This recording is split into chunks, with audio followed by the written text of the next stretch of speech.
love the chase and the hunt, and I set the pace when I'm running. I always take what I want and I always give it 100. Don't need a bank, no I'm funded. Play the game like it's nothing. I'm always thankful for something. Don't take for granted, stay humble. Now wake up! It's time to look at the enemy. Look in the mirror if he is no friend to me. It's not working out, maybe it's the chemistry. It's time to break up so I can make a better me. Better believe in your mind, cause it's everything. You can mold, shape, find almost anything. All it takes is some time and some clarity to find your identity. It's mind over everything.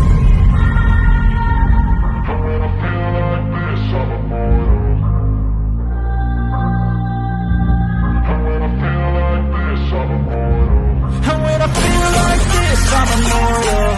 When I feel like this, I'm immortal. When I feel like this, I'm immortal. When I feel like this, I'm immortal. Don't stop. Just live it up.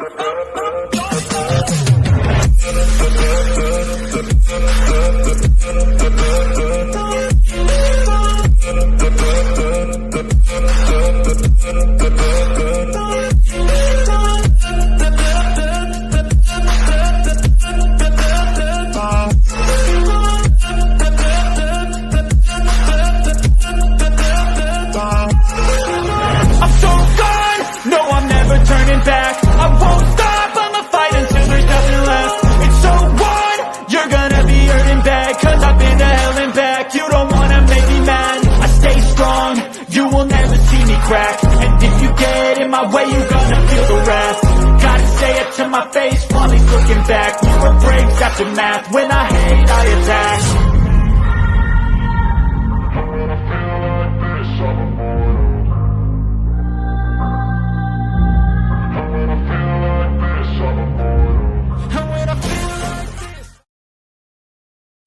Hey, everybody. Good to see you guys on this Monday night. Hope y'all are doing well.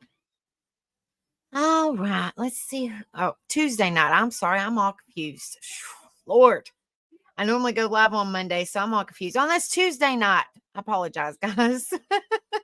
It's been a long day. It's been a long day, guys. All right, let's see who all beautiful faces we have in here. And I see some new faces. Thank you guys so much for being in here. Thank you guys so much. Hello, Markella. Good to see you. Hope you're doing well. Hello, Miss Sunshine. Good to see you. Hope you're doing good. Welcome, Jeffrey Jameson, Baseball Commissioner. Welcome. I'm just going to say Jeffrey. Welcome, Jeffrey. Thank you so much for being in here. Hello, Not Crazy. Good to see you, darling. I hope you're doing well. Hello, Miss Joni. Good to see you. Hope you're doing good. Hope your boyfriend is doing better, too. Been praying for both of y'all. Hello, Mike. Welcome.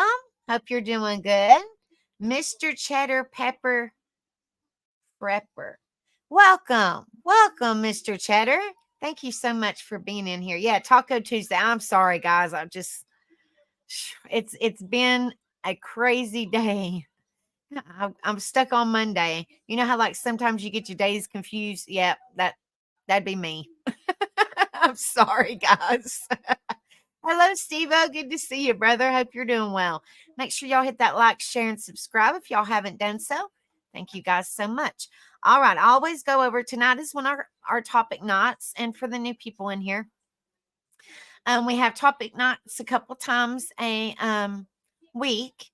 Just to, we talk about encouragement, motivation, life lessons. Sometimes we talk about mental health. We always talk about positivity and support. And then Wednesday we have open panel on positivity. And then Friday and Saturday is karaoke. Every Friday, every Saturday is karaoke at 10:30 p.m. Eastern. Every Friday, every Saturday. I think I'm going to start going a little bit earlier on Saturdays because Rebel gets done with his bonfire, I think, at 9. So instead of 10:30, I'm going to go between 10 and 10:15 on Saturday nights only. Friday nights will stay the same. Friday nights will stay the same. All right. So I'm going to go over what we're going to talk about tonight. It says being hard on yourself. This is kind of like a life lesson. And a lot of people, unfortunately, I'm one of them. our worst critics. So I figured, why not talk about it, because a lot of people are hard on themselves. They don't mean to be, but they just are, because we're all human. We make mistakes, everybody has flaws, but that's what we're going to talk about tonight. It says tonight we're going to be going over being hard on yourself. Why do people do it? Is there a positive way to start being better to yourself? How does being hard on yourself affect mental health and well-being? Panel after I go over info to discuss this. If there is people in here that want to come up, you don't have to. But if not, we can still discuss it, me being up here and y'all being in chat, whichever. Hashtags life lessons, self-respect, hard on yourself, worst critic, self-esteem, love yourself, positivity, awareness, support, community, mental health, and well-being. All right. So let's get this information up. Thank you guys so much for subscribing and hitting the like and hitting the share. Thank you guys so much. All right. Let's get to the info.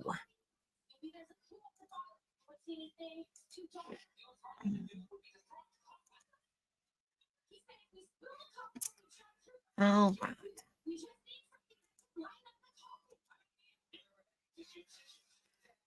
Let's try to make this a little bit bigger so you guys can see it.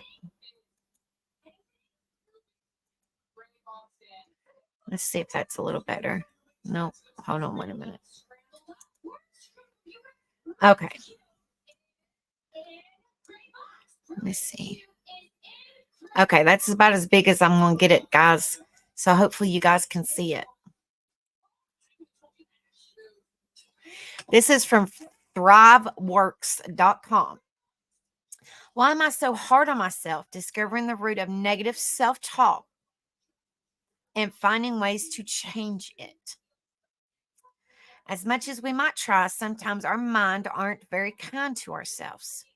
It may feel like small little jabs or feelings that rise up after a mistake, but negative thoughts can also feel big and heavy, often convincing us that our mistakes and flaws are who we are, not what we've done. Though it's a long process to quell the destructive voice in your mind, there are ways to change the thought processes that happen when the urge to be negative arises. Keep reading to find out why we can be so hard on ourselves and what we can do to change that. What does it mean when you are hard on yourself? Generally, being hard on yourself means that you have self-imposed consequences, or you allow and accept a range of consequences that you see as justified for something you perceive to be a mistake. Being hard on yourself is a tough habit to break, since many of the criticisms you might have of yourself may be a result of your surroundings and what society tells us. They're especially hard to let go of it if you truly believe that these critiques are justified or that you deserve them. Hello, Nani. Good to see you, honey. Hope you're doing well. Thank you, Markella. Please, everyone, hit the like button when you come in and be sure to sub up and share. Thank you so much, Markella, honey. When your expectations of yourself are too high, it's nearly impossible to meet those unrealistic expectations, which can cause a spiral of low self-esteem and self-destructive behavior. Habits that result from being hard on yourself can range from negative self-talk to manipulative coping mechanisms like smoking and other repetitive destructive behavior. Examples of self-talk when being hard on yourself. There are many versions of negative self-talk, and most of us will hear these voices in our heads at some point in our time in our lives. A few examples of categories that negative self-talk can fall into include overgeneralization, such as I always do this or I always mess up in this way. Making one mistake and believing that making mistakes is a central tenet of who you are. Personalization, or taking offense more personally than it was meant. For example, if someone snapped at you, you might perceive it as pertaining to something you did rather than their mood or their situation. Hello, Casper Friendly. Good to see you, sweetheart. I hope you're doing well. Mind reading involves drawing demoralizing conclusions without sufficient information. For example, if you spoke to someone and they didn't respond, you might assume they didn't respond because they don't like something about you instead of simply not reacting to what you said. Counterpositive thinking involves seeing things disproportionately, such as being disappointed in yourself for getting excellent grades in most classes, but a slightly below average one in a certain one, and only contemplating the bad grade rather than the good ones.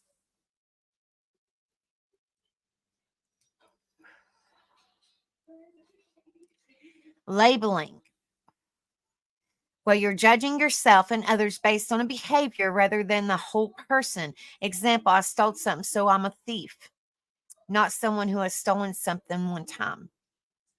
These patterns can start planting seeds of insecurity, leading to a lack of self-confidence and even lost trust in those around us. If we can create healthy responses to these thoughts and critiques, it can start to change how we think of ourselves. Treating others with kindness and grace can do wonders to improve self-esteem and promote healing. What is it called when you're too hard on yourself? Is being hard on yourself a disorder? Being hard on yourself doesn't belong to a specific disorder, but a disorder can affect your functioning and self-esteem depending on the intensity and frequency of your negative thoughts. Y'all always stay positive as much as you can, guys.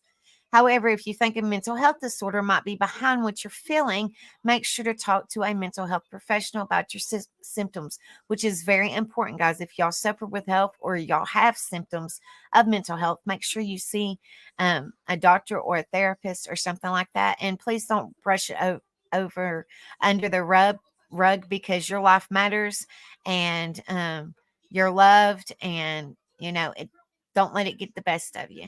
Hello, Mel. Good to see you, sweetheart. I hope you're doing well, darling. They can help you discern what's happening and create a treatment plan that's right for you. Is being hard on yourself a sign of depression? Negative self-talk and negative feelings can be symptoms of depression, but since it can also occur on its own or be due to other disorders like anxiety, it's best to seek a diagnosis from a mental health professional. Why am I so hard on myself when I mess up? Sometimes the thoughts that shame us and the way we treat ourselves are learned behaviors, thoughts to us from any number of sources. Being hard on yourself and having shaming thoughts can come from sources like your family, peers, educational institutions, culture, religion, workplaces, and other places as well. They can also be a result of being predisposed to certain mental conditions. As low as self-esteem can be a sign of certain disorders. When you're hard on yourself, the best way to start combating that behavior on your own is start questioning your thoughts. Ask yourself, why should a consequence be imposed when I don't reach a certain standard? Who said it and who told me that was the only way to be good? Whatever the case may be, if you're experiencing negative self-talk and feel like you're being too hard on yourself, it might be time to seek help from a mental health professional. They can help you sort out what you're feeling and why you're feeling it, then give you tools and resources to work through it together. How do I stop being hard on myself? When trying to change a familiar thought pattern, one of the best places to start is to challenge your thoughts. One way to do this is put your thoughts on trial by following this process and initiate this process when you notice yourself being hard on yourself. Step 1. These are, let's see how many steps. 5 steps. Step 1 is identifying the situation that triggered these thoughts and recall the thoughts you had. Step 2, assess the feelings you had because of the thoughts. List them out in your head. Step 3, try to think of evidence to support the thought. Step 4, reframe the thought or situation by coming up with a new way to think of what you thought. For example, did you forget an answer on a test?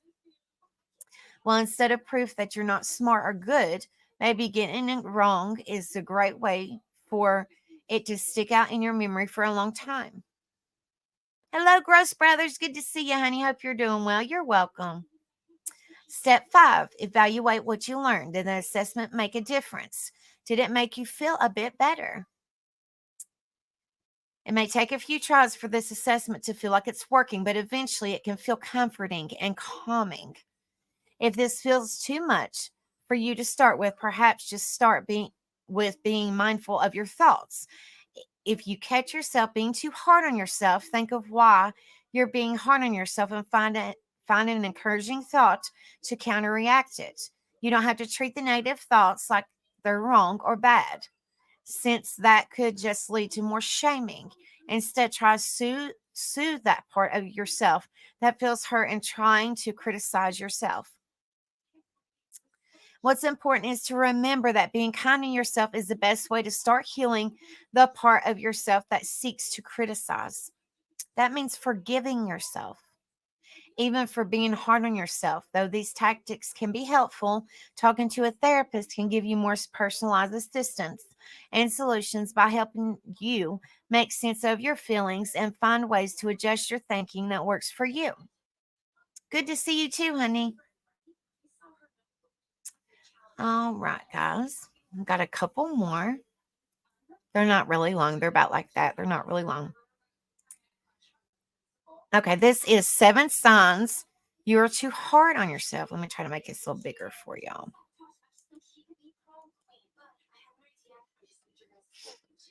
This is from Psychology Today. I use this a lot in the information that we go over. It says fear. 7 signs you're too hard on yourself. Are you more critical of yourself than you deserve? People, hello, hippie grandma. Good to see you, darling. Hope you're doing well.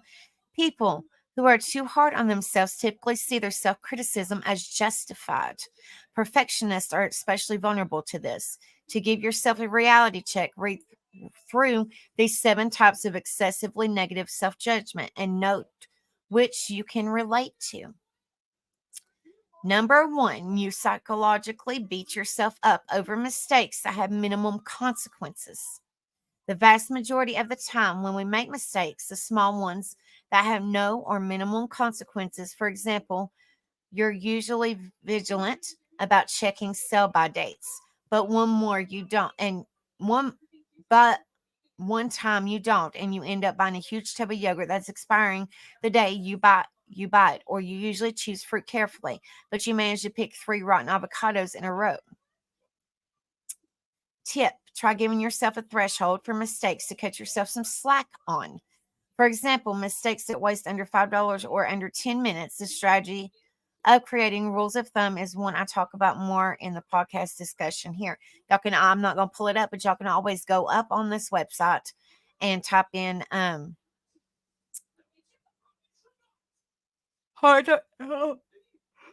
sorry guys. I'll tell y'all it's been a long day. Hard on yourself, and then you should be able to click right there.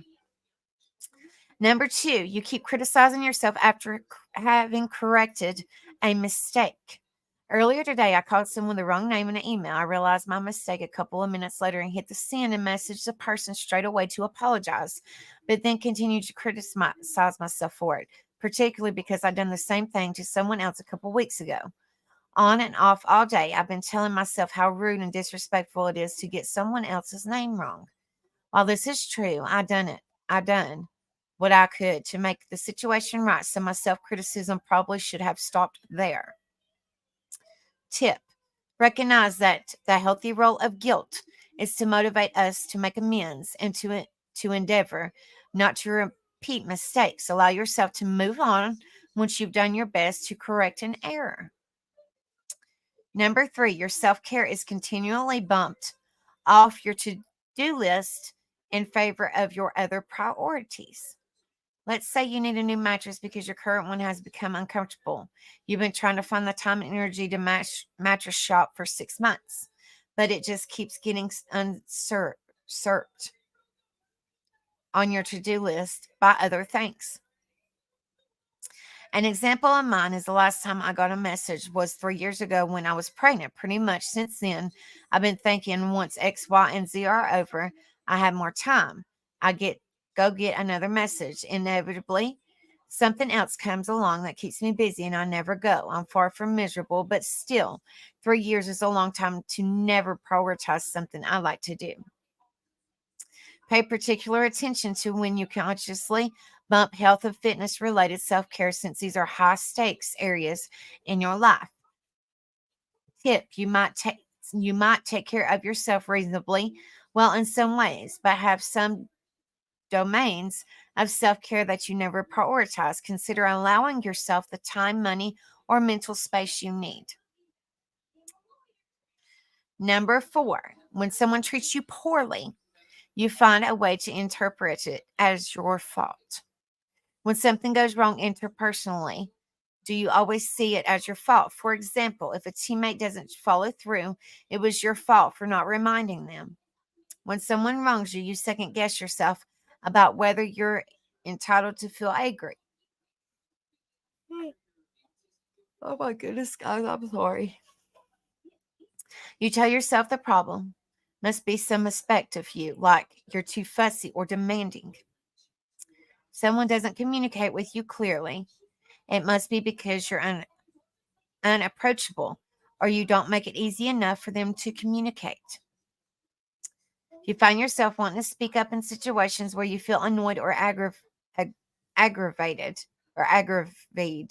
do you do it, or do you second guess yourself and chicken out? Hello, Tina. Good to see you, darling. I hope you're doing well. Tip: recognize the middle ground between taking too little personal responsibility and too much. If you currently take 100% of the responsibilities when things go wrong, self-experiment with taking 50% and go from there. Ask yourself, what's the most helpful level of responsibility to take in each specific situation that comes up? By this, I mean what level of responsibility taking is likely to reduce the chance of problem reoccurring. It's unlikely to be letting the other person escape any responsibility. Hello, Joe. Good to see you, brother. Hope you're doing good.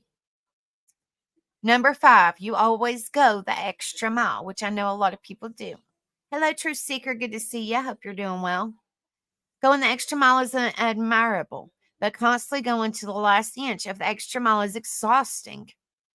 If you deplete yourself by doing this, there will likely be negative consequences you experience as a result. For example, you're so busy being perfect in relatively unimportant areas that you leave important things unattended.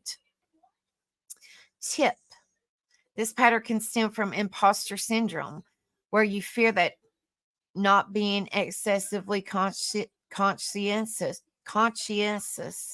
can't even say that word, conscientious, y'all know what I meant, will result in your flaws being revealed in a quick and revealing of your life. The easiest way to break this pattern is to practice not going the extra mile in tiny ways.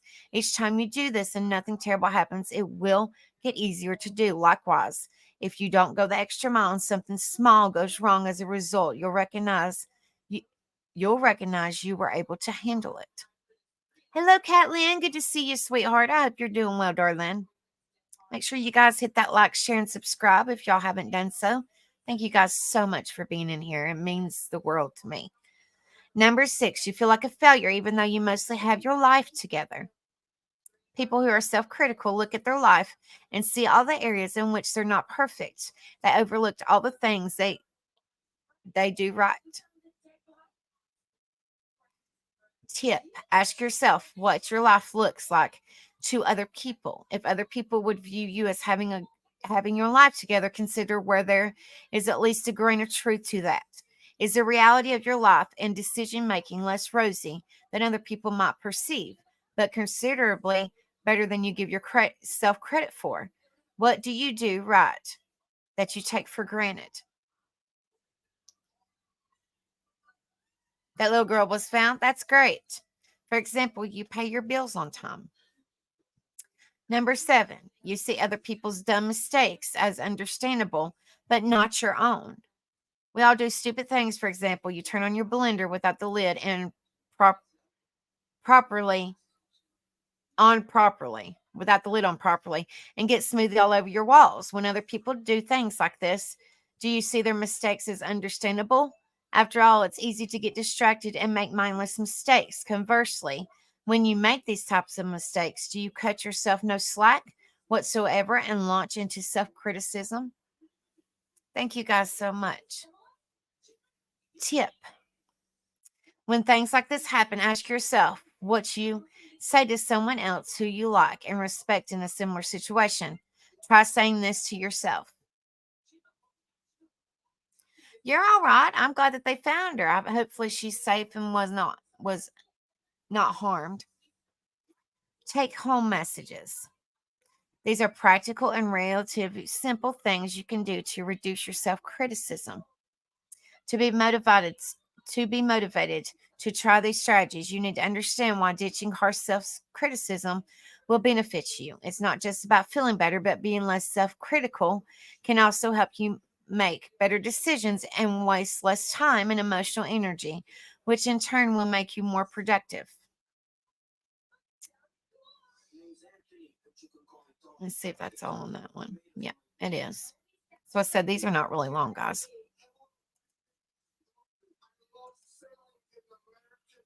And this one is the last one.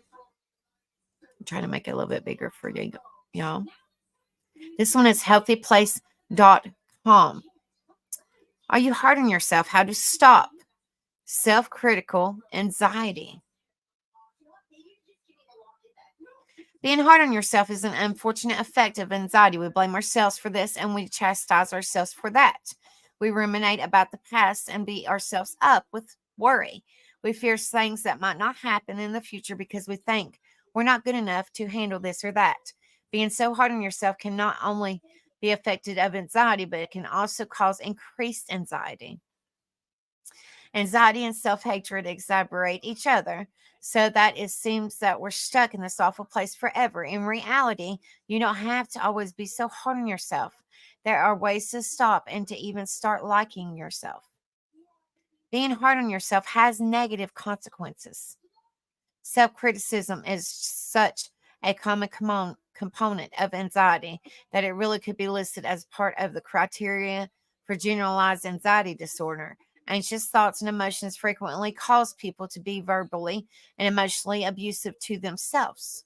Being hard on ourselves takes its toll and contributes to more anxiety, depression. That feeling of not being able to get anything right can decrease confidence, zap motivation, and make living exhausting and heavy. Lack of energy and drive, a sense of treading waters. Sorry, guys. Or barely getting by. Low self-esteem and self-efficacy, the knowledge that you can do things.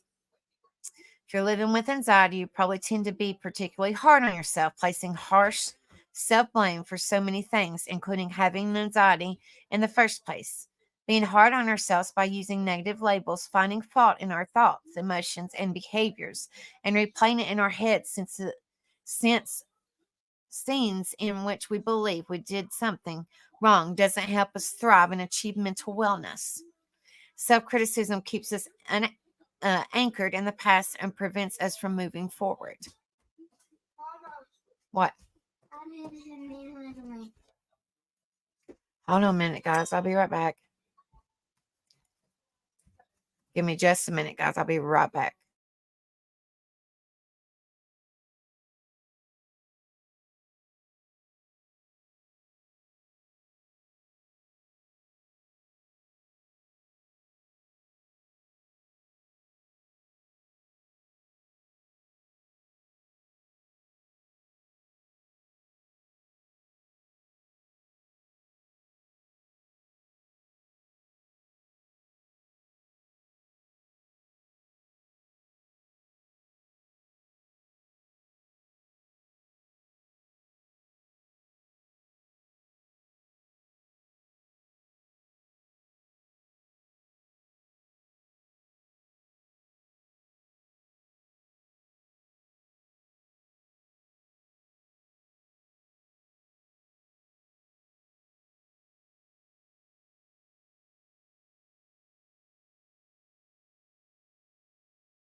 All right, guys, I'm back. Sorry about that. It says how to stop being hard on yourself. No matter what anxiety tells you, you can move forward. These tips will help you become less critical of yourself and reduce anxiety in the process. Separate yourself from the problem. Anxiety is sticky and clingy. Once in our head, it doesn't want to let go. It makes us believe that all our anxious thoughts, including the negative thoughts about ourselves, are true. Stepping back and looking at the big picture can help you separate from the problem. The problem isn't an event in your life, it isn't who you are. Problems don't make you bad. Keep it to the issue at hand. Once we start criticizing ourselves for one thing, the harsh treatment easily grows and spreads, becoming a huge blob that threatens to engulf us. Feeling horrible for yelling at your child can quickly grow into remembering past mistakes and feeling like a horrible parent in general. When you notice yourself leaving the current issue and overgeneralizing your mistakes to everything, stop, take a breath, and remind yourself of the issue at hand. Change to more accurate thoughts. We think bad things about ourselves. These thoughts are loud and obnoxious, but that doesn't make them accurate. Shift your thinking from what you did wrong to what you did and do right. What are your strengths? What are your skills? Sure, people make mistakes, but we do more things right. Name those things and own them. Act. Criticizing yourself doesn't move you forward. Being hard on yourself keeps you stuck. To get unstuck, use your mistake in a positive way. To motivate you, help you shape your goals and take action to accomplish these goals. Self-criticism is being hard on yourself. Are damages as aspects of anxiety. They are also unfortunately being part of being human. We probably never fully stop being hard on ourselves, but we can stop believing our negative self-talk and letting it keep us stuck. As you use the above tips, you just might find that you like yourself after all. As an added bonus, you could experience less anxiety. Let me try to make this one a little bit bigger, guys, because it's a picture. Let's see where I'm at. Hold on. Well, that got tiny. Hold on, guys. Sorry about that. Okay, now let's see. Hold on. All right. I made it bigger so everybody can see. How to stop being hard on yourself. Separate yourself from the problem. The problem is an event in your life. It isn't who you are. Problems don't make you bad. Keep it to the issue at hand. When you notice yourself leaving the current issue and overgeneralizing your mistakes to everything, stop. Take a deep breath and remind yourself of the issue at hand. Change to more accurate thoughts, shifting your thinking from what you did wrong to what you did and do right. What are your strengths? What are your skills? Act. To get unstuck, use your mistake in a positive way to motivate you, help you shape your goals, and take action to accomplish these goals.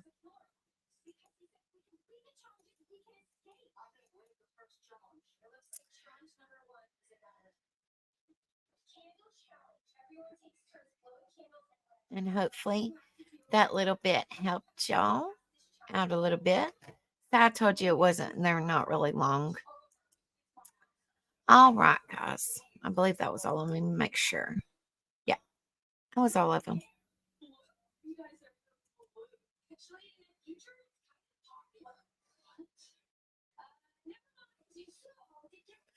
All right. I will pull up the StreamYard link and let me know what y'all think.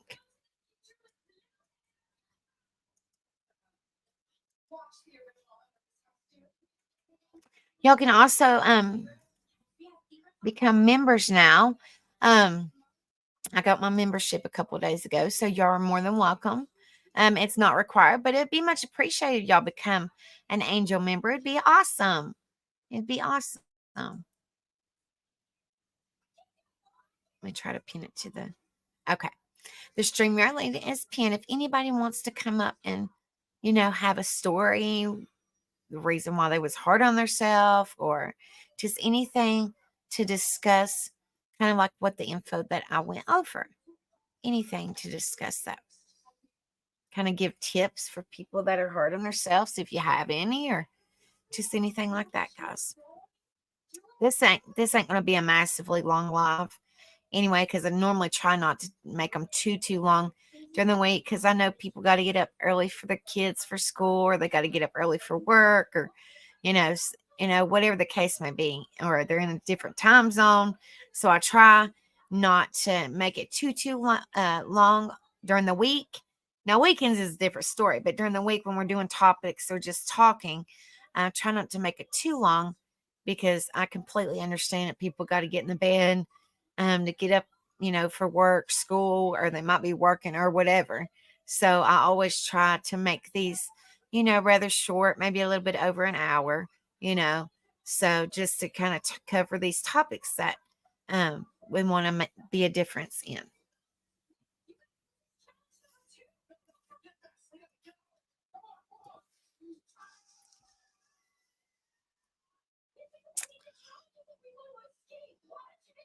Yeah, I work every day. If it ain't doing research on YouTube, which I do that every day to try to find the best, things to talk about for you guys, or the songs, or the quotes, or I do that pretty much every day. And then I DoorDash every single day, every day. So yeah, I'm tired. It's like I said, I got my days mixed up. I apologize, guys. I was thinking all day long it was Monday. It's actually Tuesday. I'm so sorry. I'm so sorry.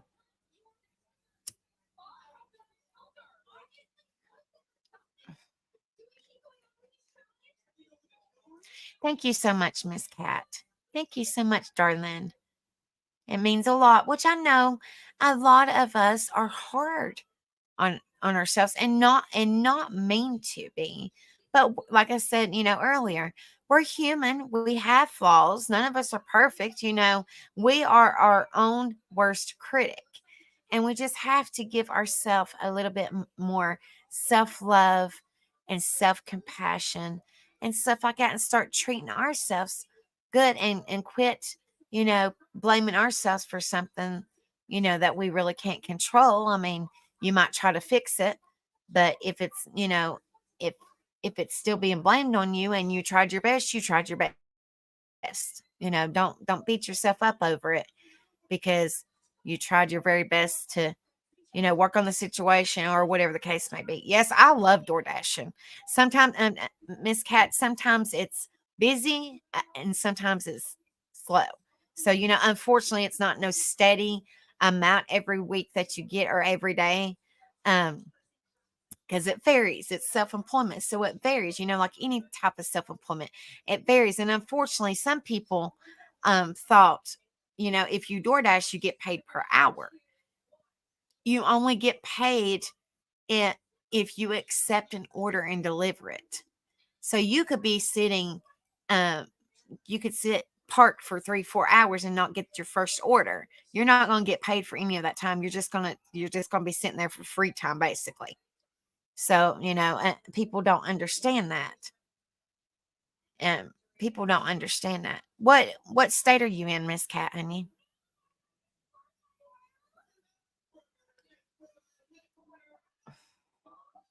Hey, Chicken Snake, good to see you. I hope you're doing well. Sometimes I average $20 an hour. Sometimes I average less. Sometimes I average more. Like, it just varies. It varies. It really does. I live close enough to come home between Tennessee. Okay, you're the one that lives in Tennessee, right? Closest, not too far from Summer Wells.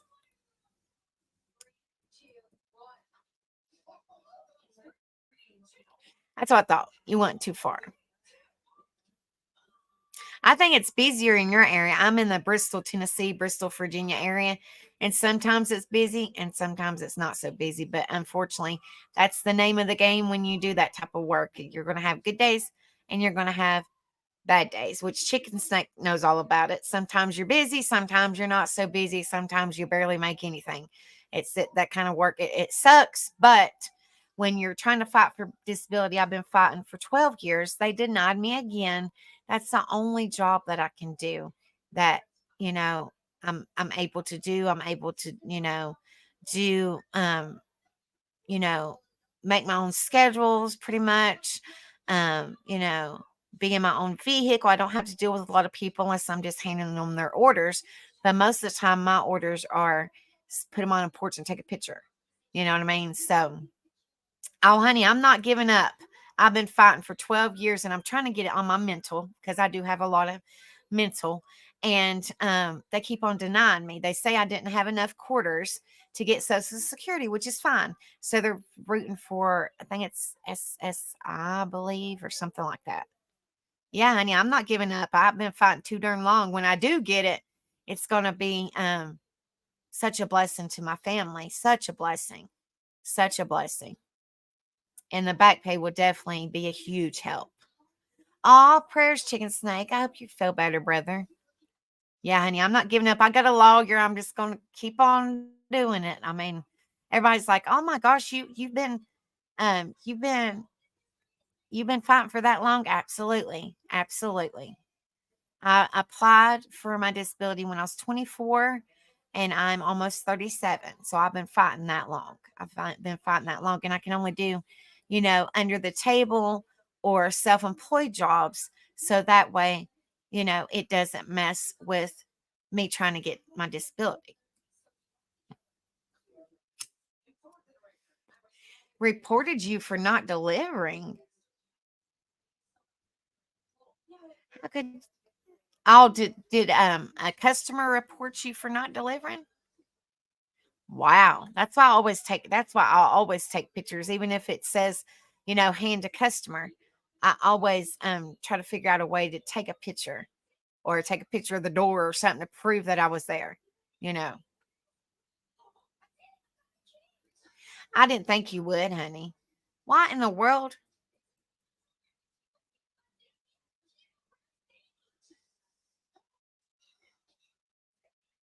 A lot of people say that, and I've come and you know, some people will say that just to get free food or get their money back or get a refund or whatever. I've figured that out. I've been door dashing since before the C happened. I've been door dashing for about three 3 or 4 years off and on. And then for about a year and a half I've been doing it straight. Maybe close to 2 years. I've been doing it straight almost every day. Almost every day. Every day. But I have that Dasher Direct, so you get paid out daily instead of once a week. You get paid out daily. Oh, well, I'd have been like, I don't know how long you've been working with them, but I know that they don't. Sometimes you'll call DoorDash and they're rude, and sometimes they want to help you. You know,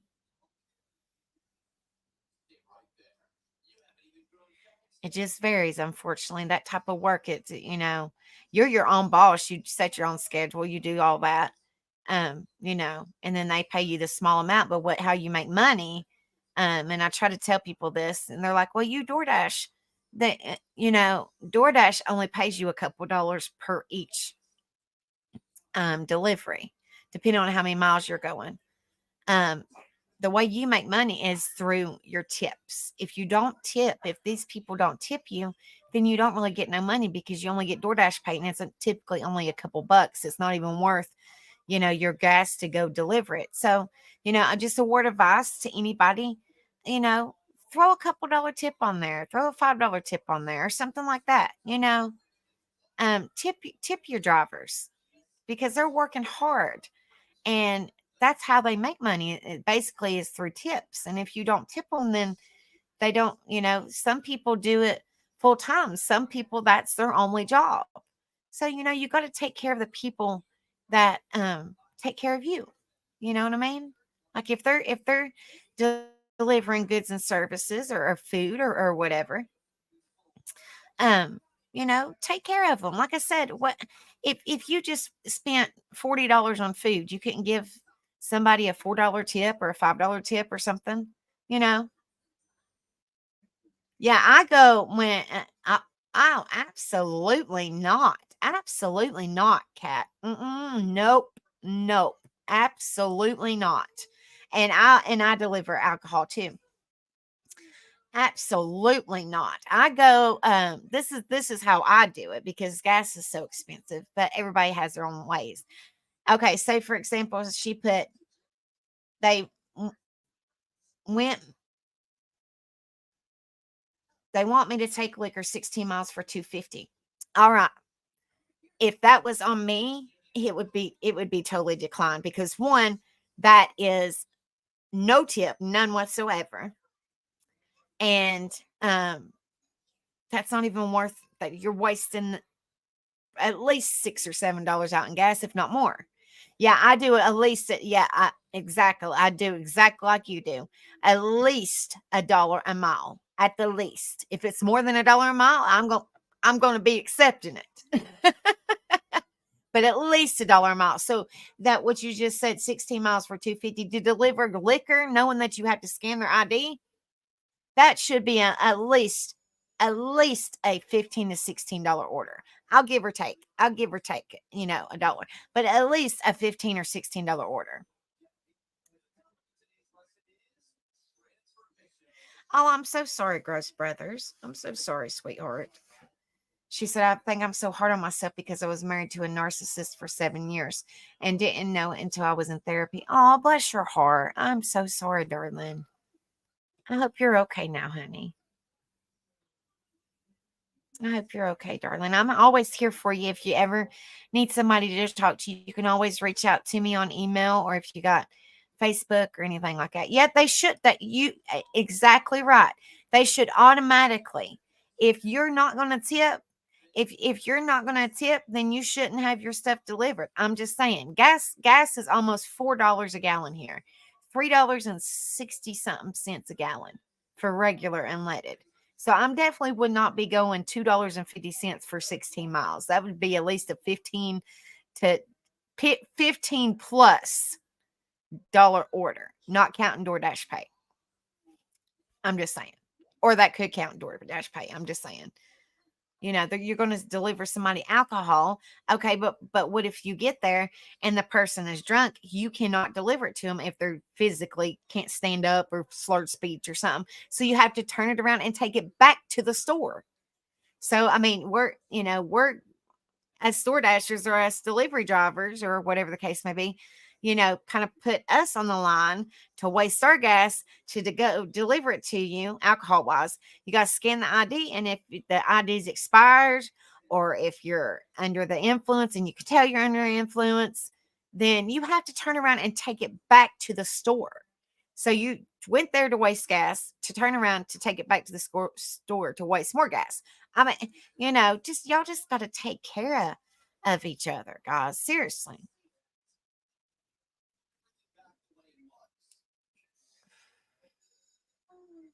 Oh, I like it. It's very sweet. It's very sweet when they, kind of add a little bit to it. It's like, thanks for doing a great job or whatever. I think it's great. I have, I think almost 2,500 deliveries under mine. Like I said, I did it off and on for a while. And then I've been doing it straight for almost 2 years straight. I do Instacart too. It's just not nearly as busy as DoorDash. It's not nearly as busy. I do it maybe a couple times a month.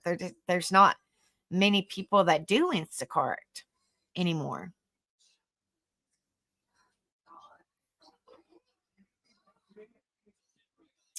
Oh, I'll tell you this one, Miss Cat. I went to our local news station to deliver a this person's lunch. And it said, and it drives me crazy, do not if you guys are going to do this, please stand by what you say, what you put in the DoorDash app or whatever the app is you're using to us delivery drivers. If you say cash tip once delivered, it says hand to me, cash tip once delivered, then that driver or that dasher or the, Uber or whatever the delivery person is expecting a cash tip. Okay. Well, I delivered this food to a local news station around here, and it said cash tip um, included, or cash tip will be handed to Dasher when they hand us the food, or something to that effect. You know what I'm talking about, Catlin. And so I delivered it to her. She didn't give me nothing.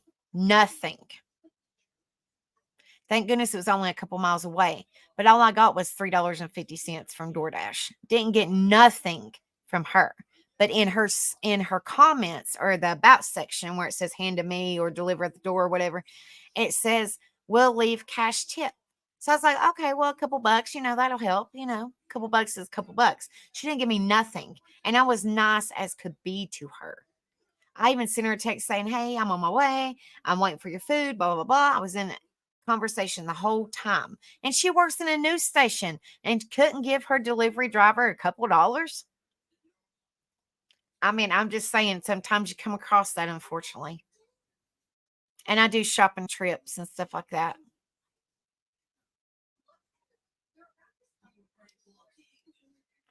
I've had people tip $5 for their half a sub. Yeah. I mean, I just don't know why. I mean, that's how people make a living, and that might be the only thing they do. That's the only thing I can do. So, you got to take care. You have to take care of your delivery drivers. They're working hard to take care of you, so you take care of them. That's just my advice on that part, as me being a delivery driver. And Catlin knows what I'm talking about. And I'm sure Sean knows what I'm talking about, And if I've noticed that there's not no tip on there, I'm sorry. My acceptance rate can go down. I'm not accepting it. I've started to figure out which ones are tips and which ones are not tips.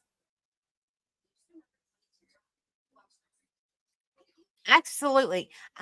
That's exactly right, honey. I come in this area, in our area. There's a expensive golf course. It's a gated community. So if you can just imagine, gated communities got fancy houses. And they're doctors and lawyers and judges and people that make bukus of money.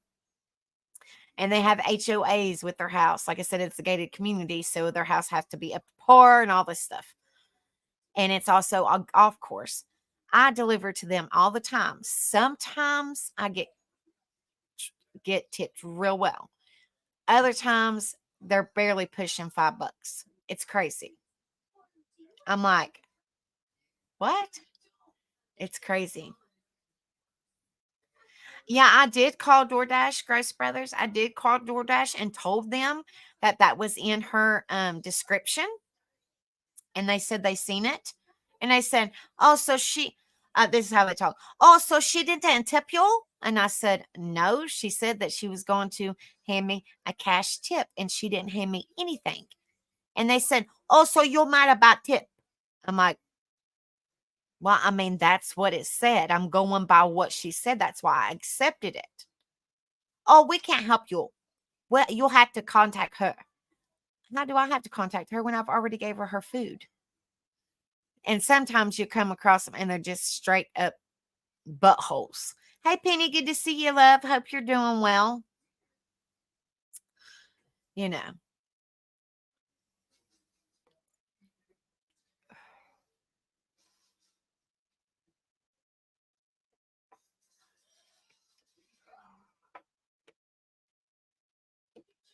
Low income apartments tip better usually. It just depends. Yeah, like I said, it just varies. It varies. Unfortunately, that's the name of the game when you're doing stuff like that. It varies. Sometimes you're going to have excellent days. Others days might be kind of dead. Especially the end of the month. Oh my goodness. The middle of the month and the end of the month is not dead per se, but it is slower. The first of the month and like the third of the month is, I don't know why, but it's more upbeat. Yes, I do too. I do too. Absolutely. Yeah, I have that Dasher Direct card, so I get paid, when I work, I get paid every day, daily. So I mean that helps with gas, or if you need food or a little small bill or whatever, whatever you need. It does come in handy.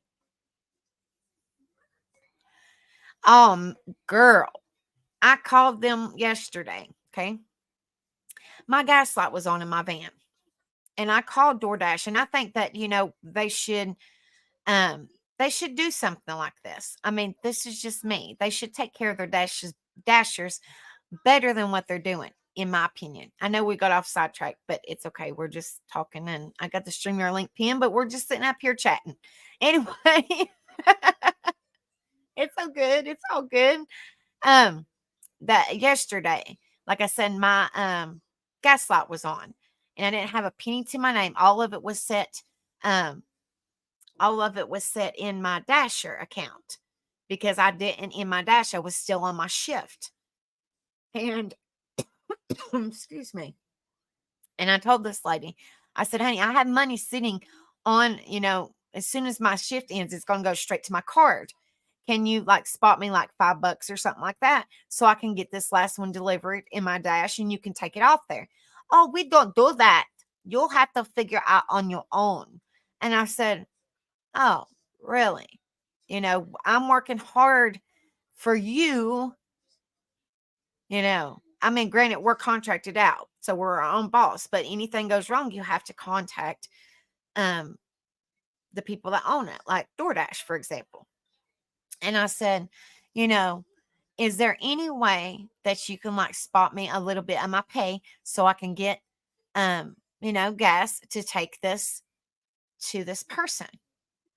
Well, don't you have friends, family, something like that? And I said, well, I do, but they don't have any money. And I have money sitting there. You can see the jobs that I did today, but you won't spot me $5 or something like that just to get, All right, Jeffrey, thank you so much for being in here. It means a lot you come back. We have karaoke on Friday and Saturday nights at 10:30 p.m. Eastern. Thank you so much for being in here. Anyway, and I said, well, that's ridiculous. You make all this money, but you can't spot your Dasher if they're running out of gas until their Dash ends to get paid. That just kind of threw me for a loop. I mean, I just don't understand it. Everybody comes into a tight spot where they need a couple extra bucks to get where they need to go or whatever until their money hits. But they didn't want to help me. So I had to scrounge up a couple dollars and change and throw it in my gas tank just to get that delivered. It's crazy.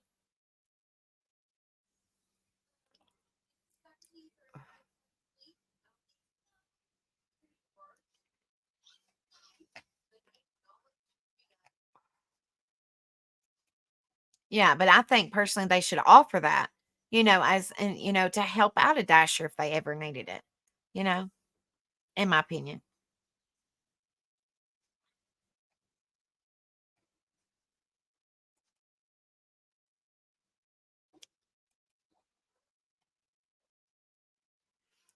I mean, but they was just, yeah, like gas card or something. I mean, something, because we're working hard for them. They're sitting on their hind ends in front of a computer or on a phone, and we're out putting miles on our car, have to put gas in our car every day, because it seems like every time you put gas in the car, it goes on 8. It's like, geez, I just put gas in it, and I don't, and unfortunately I can't never afford to fill it up because it's costly. So I mean, I just put what I can in it, but you have to put it in there every day, and they won't, like, for some reason they won't help. They won't help. I mean, they won't give you discounts on anything. They won't give you discounts on gas. They won't give you discounts on if you need an oil change, or offer a free oil change once a year for being a good dasher or anything. They won't give you any kind of incentive like that. I mean, it would be great. It would be great.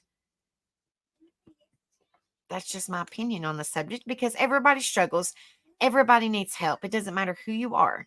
You could be, you know, a millionaire. You're still going to struggle every now and then. You might not struggle with money, but you might struggle with other things. The times are tough, and absolutely, times are tough in this world that we live in now, guys. And we just have to take care of each other. We have to support one another. We got to quit being so hard on ourselves. A little bit of love goes in a long way. A little bit of compassion and kindness goes a long way. Yeah, I thought, after I did over 2,000 deliveries, that you got a bonus. No, nope. I was like, okay, well, maybe they'll send me like $10 or something like that extra just for doing all these deliveries. Nope. Nope.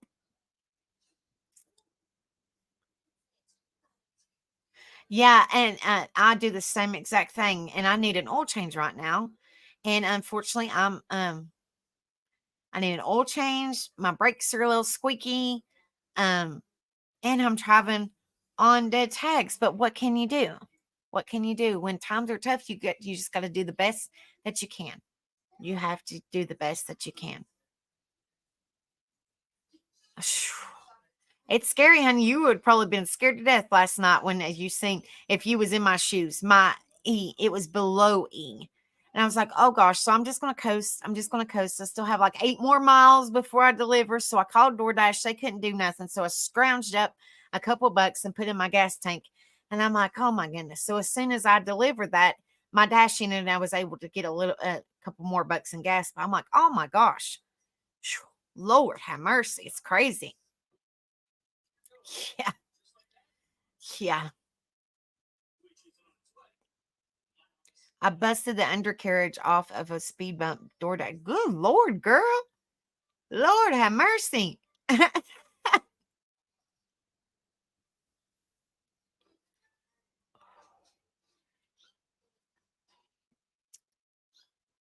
But yeah, that's why I always say, nobody is better than nobody. Everybody struggles. I don't care who you are. Everybody struggles. If they don't struggle with money, then they struggle with other things. I'm just saying, So, but girl, unfortunately, a couple bucks won't even give you a gallon of gas. I don't know how much it is in your area, but it's almost it's $3.60 or something like that here.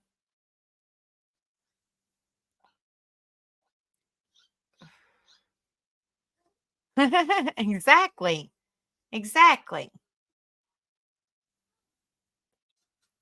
I mean, we're supposed to take care of each other. We're supposed to take care of each other. And sometimes people do need financial help. And some people just get upside. No, I don't use that. No, I don't even know what that is. And sometimes people need financial help. Sometimes people need support, as in somebody to talk to, or just being there and lifting them up, or whatever the case may be. Everybody needs something, some kind of support in their life. And everybody is struggling. Yes, please email it to me. Yes. If it's worth it, definitely. Definitely. Like I said, I put gas. I mean, it might be like $10, $8 to $10 every day, but every little bit helps. Every little bit helps. Oh my goodness, $3.69 here in Texas. In my opinion, I'm not getting political or nothing, but I can't wait until who comes back. I'll just leave it at that. I pray so hard that he can fix things. I pray so hard.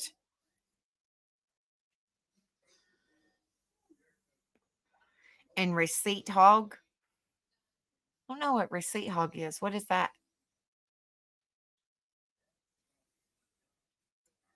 Yeah, send me anything, girl. Send it in. I'll sign up for it. Anything to help me out. Anything to help me out. To make some extra money if I'm able to, or whatever. Or save on gas or whatever.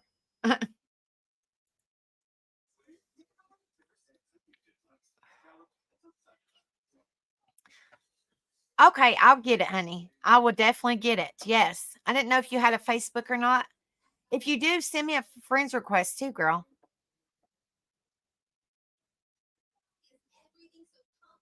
Yeah, I'll sign up underneath them. Yeah. I mean, you got to help each other out. So if it gives you a sign up bonus, hey, you know.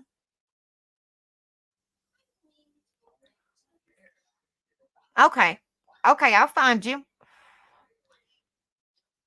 Yeah, I'll definitely find you. So the same exact name. All right. It might be let me see. I'll send you one on my Tattooed Angel one, and I'll send you one on my personal one. So give me just a second. I'll send you one right now. Well, if I can, darn thing. Oh, okay. Cool. Hey, every little bit helps. Cat.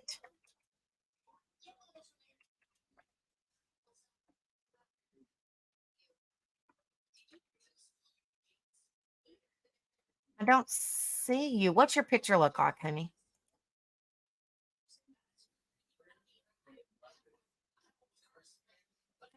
What's your picture look like, Miss Cat?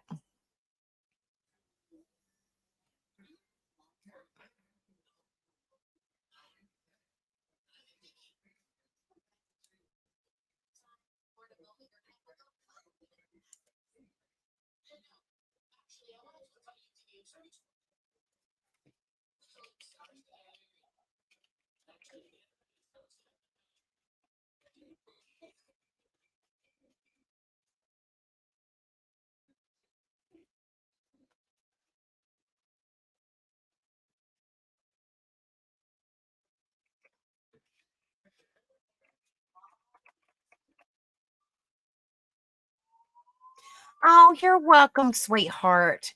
I can't find you. Oh no, I can't. Same pic. Okay, there's a lot of Cat Lynn's on Facebook. There's a lot of Cat Lynn's, honey. Let's see. Katlyn. That's what I typed in, but I don't see. Hold on a minute, guys. Bear with me. I don't think so. I don't. I don't think you did, Cat, honey. I don't see you. I'm looking. Huh. Well, that's weird unless we're already friends and I didn't know.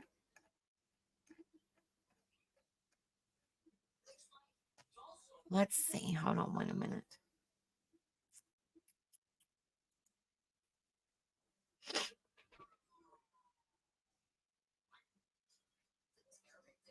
You're welcome, honey. You're welcome, darling.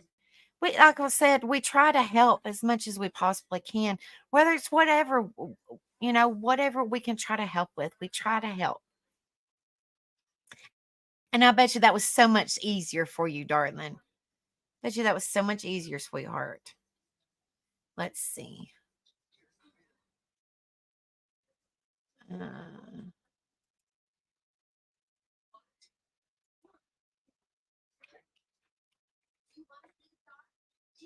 let me see. Yeah, I don't. No, I don't have you on here, honey.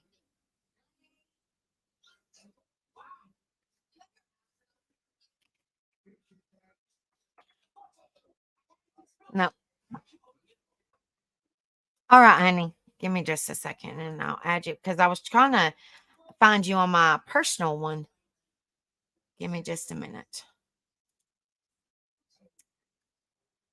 Bear with me, guys. But yeah,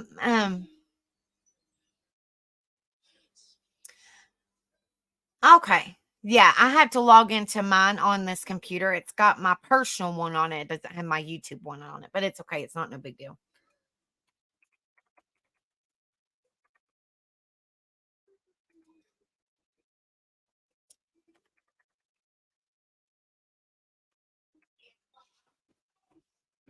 You can always send me those links in Messenger there, honey.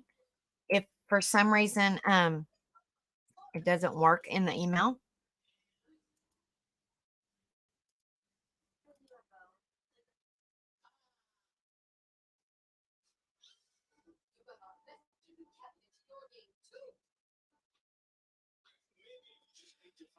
Okay, let me see.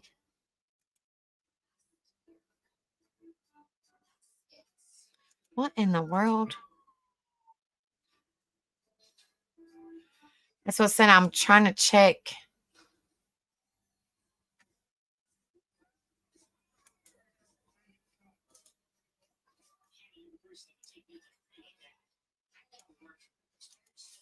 Hey, babe. I'm trying to get into my other stinking Facebook.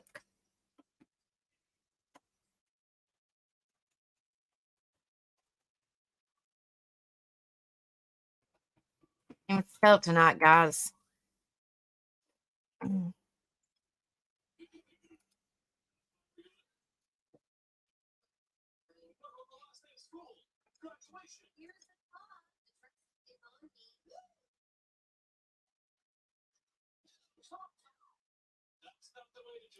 I don't know what's not. Good night, hippie grandma. I love you, honey. I don't know why it's not doing that.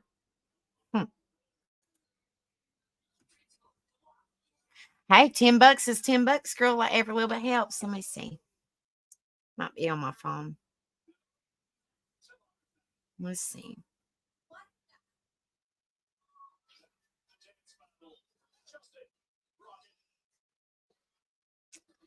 Give me just a second, guys.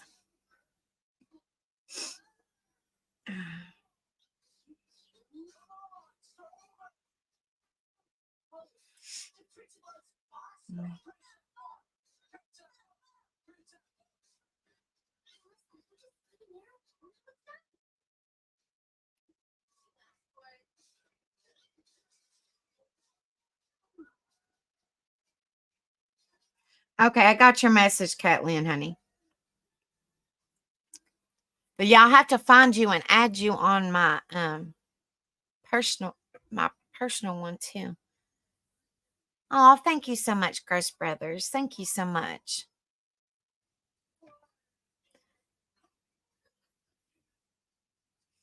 You and Rebel are amazing and kind, and it just warms my heart being part of y'all's communities. Well, we're so glad that you are too, sweetheart. So glad. And we love to hear your little boy play. He's great. He's great.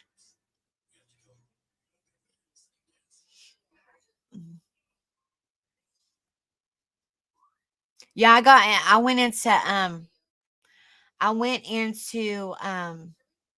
the messenger right now, Catlin, but I did message you back. So that way you know it's me. It should show this picture. This one right here. If anybody ever wants to send me on friends requests on Facebook, it's under this picture right here, guys. So it's just a little bit easier to find if the link don't work or something like that. It's Becca Tattooed Angel YouTube or YT, sorry. Yeah, but hopefully that helped you out. Not crazy, and it's so much easier than that one that she was doing, sweetheart. Because that would confuse me, girl. That would confuse me. That's what I use. I use StreamYard. I don't know nothing else. I'm good with StreamYard. It's the easiest one so far that I have found. It's not confusing.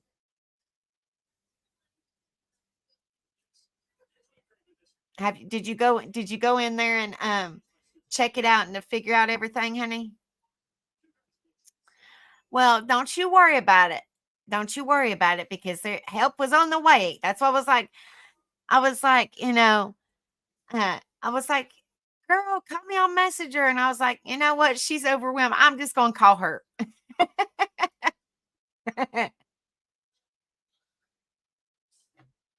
I'm just gonna call her. Hey, babe. What's up? Nothing much. What's my Facebook here? I'll put it in here. How's everybody doing tonight? Good. I did not know Miss Catlin. She does DoorDashing too. We was just talking about DoorDashing. Ah, So she's gonna send me these things where you can get extra money for like gas and stuff like that. oh really? Okay, cool. I was like, hey, every little bit helps. Yeah, she was agreeing with me saying that DoorDash needed to give us a gas card. Well, you ain't lying. Oh, I need to buy it, and whoever does DoorDash, they need to get a damn GPS from them too, because hell, y'all going some off the wall places. Hey, Nani. I'm telling you. In the sticks. All right, guys, I seen where everybody keeps asking me when I'm gonna go live. I'm gonna go live tomorrow night, and it's not gonna be anything on true crime. I'm gonna do my first live. It's gonna be on Tattooed Rebel, but I'm gonna do my first painting video tomorrow night on Tattooed Rebel. Google Maps does help sometimes, but not all the time. Oh, I can't spell.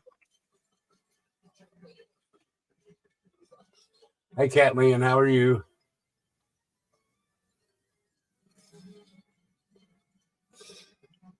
What? I can't even spell tonight. I even told them Happy Monday. Shoo, Lord. Mm-hmm. Hello, Ghost Devil. Good to see you, brother. You're doing some awesome work, man. Awesome. Hey, brother. What's up, Ghost Devil? Good to see you, fam. My brother from another mother down under. Yes, excellent job. On my first live, I did a Streamlabs. Yeah, I think that's what Not Crazy was doing. And we're like, that's confusing. We just go to StreamYard. JM on his.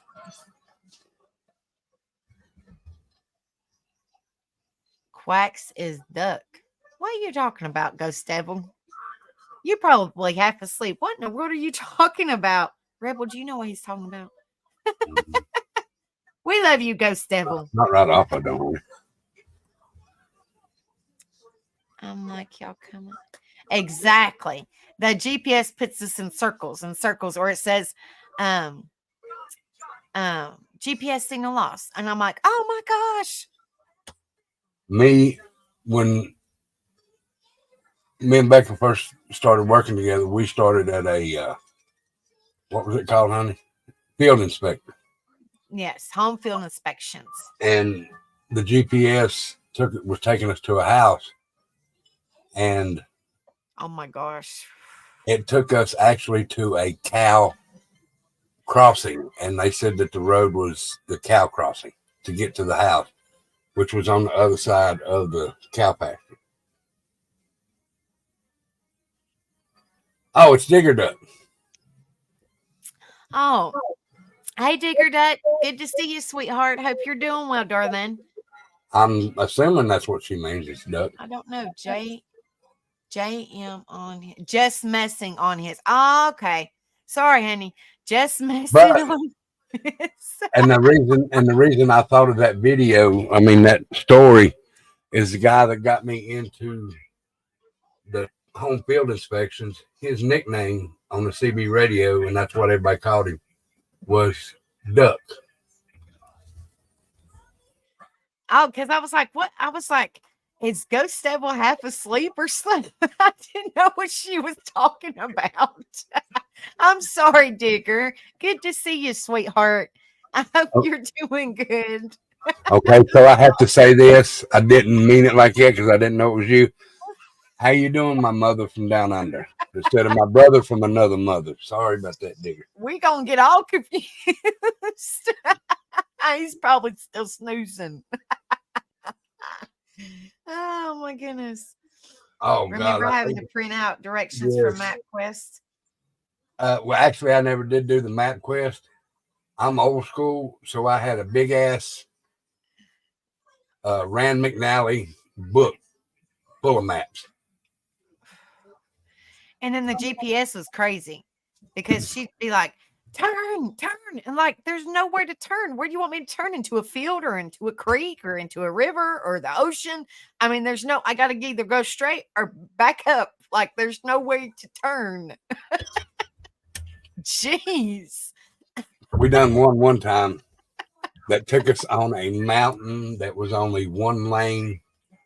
Becca was scared to death about that, guys.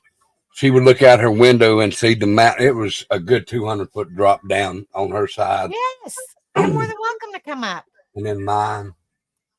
Yeah, you're more than welcome to come up, Kat. That's why I have the StreamYard link. Nobody even want to come up. You're more than welcome to come up.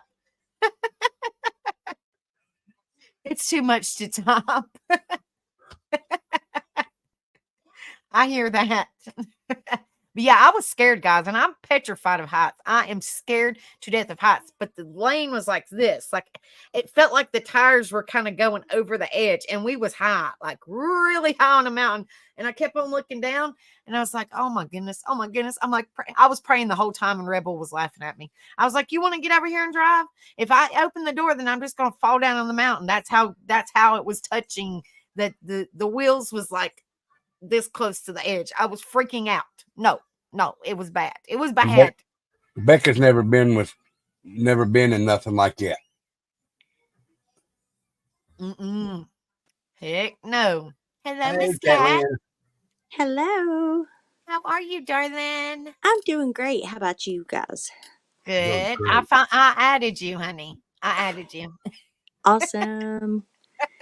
Yeah, this is just a really quick, funny story. It was too much to type, but You're we fine. used to have directions to go to Savannah, Georgia from over here, and it was handwritten. I don't remember the actual going through Asheville, turn at the red boot, go right, go left. I bet y'all know what I'm talking about. Becca wouldn't. I do. You know what I'm talking about? I have no idea. Yep. Turn at the red boot. Make sure you're on the right road. Go all the way to the left. Drive till you get to 95. It was funny. That was before MapQuest. That was when we just had written directions because maps did not work well for us. For me. Oh my gosh. That. Hey, BH, good to see you, brother. You'd be driving down the road and you get lost and you stop and ask for directions. And if you're in a country, you're going to hear, well, you need to go down to the barn down here. Yeah. The red barn. Well, there's 400 red barns. Which one is it? Past the dog sitting there dropping a deuce. I mean, as soon as you pass him, go past a couple more roads, and it's on your right hand side. You do their directions, and you wind up in a cornfield. Yeah. I don't know if y'all have ever driven the 81 to Jonesboro. Honey, I'm a truck driver. I'm an ex-truck driver. I used to drive everywhere. Yeah. And there's 400 red barns, and the directions are turn at the red barn. Which one? We counted them. My mom lived in Jonesboro, so we counted them before. I don't remember now how many there are because they painted some, but there's a lot of red barns on that road. You know anything about? Okay, so Jonesboro. I've been to Jonesboro, but I was raised. I can't say born, but I was raised almost all my life in Irwin. Do you know where Irwin is? Bish. No, I do not know where that is. I will message you. Irwin, Tennessee is literally like maybe 15 minutes from Jonesboro. It's a teeny tiny itty bitty town. It's got like 5,000. Look at your messages. How old are you? Me? I'll be 37 in December. Oh my God. Check your messages. Okay. She's young. I'm trying not to dox myself, but you're all right. Yeah, we need to talk. Okay. So you're not. My mama lives there. Does she? Oh, I probably know her. Yep. She lives in Unicoi, or some people call it Unicoin. Yes. Or unicorn. Or Urban, Tennessee. Yeah. Did you go to? You didn't go to school there, did you, Yes. honey? Yes. I've been here all my life. Well, I graduated in 2005. 97. You probably know my brothers. My Yeah, oldest was it? brother is Oh. Jeremy Wells.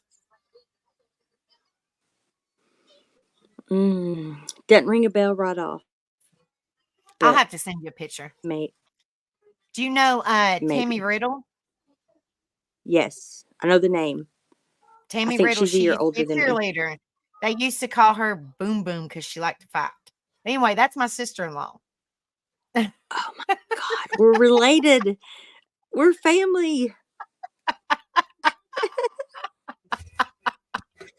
What Oh does my that goodness. say Such a under your small world.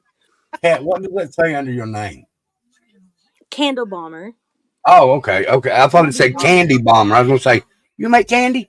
It looks like No. candy. I can't No, really all see these it. people, you know how they do the pea bombs? Yeah. Let me do. I'll candle bomb y'all. I set it up so I could. Instead of doing that, I came up with candle bombing people to spread a little love and light and positivity. Right. Oh, that's cool.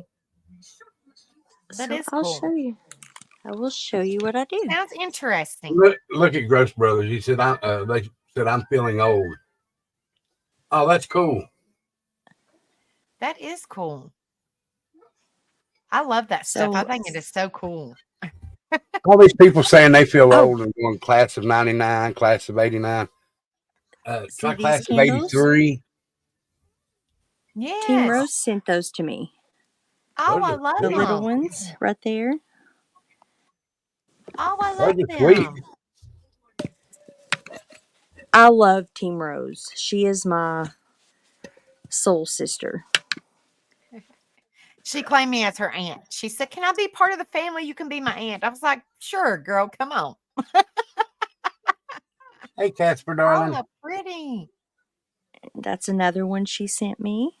Oh, I love them. I just love They're her. so I found cool. her back in, I think, July of last year. I said class of '78. I'm sorry, I didn't mean to interrupt. Hey, I was born in 79. But I found her back in, I think it was July of last year. And I just get attracted to people for whatever reason. And I've just loved her ever since. Oh yeah, Team Rose. Yeah, she is funny. She has no filter. She tells it like it is. She I has her know. moments just like anybody, but she ain't afraid to speak her mind, and I love it. Well, now, I didn't say Yes. you was old, Sunshine. I just said that you said class of '78. Sunshine, you're beautiful. We love you, honey. You're not Exactly. old. You're not old, sweetheart. If that's what you No. look like, honey, you're beautiful. You're only as old Beautiful as you picture. feel. I'm 110 right now. I'm telling you, I got beat up at work today. But yeah, I was. That's where I was raised at. Yeah, and then I moved away from there when I was. We might actually be related. You never My know. baby. We'll find out later. My mom, I love my mom. My mom's amazing. My mom used to work at the country scrub board, if you know where that is. Yes. She Where it used to be. Yeah, right. Yeah. Until they did the overpass, the crazy crap. Yes. But anyway. And bombed that whole mountain out. Yes.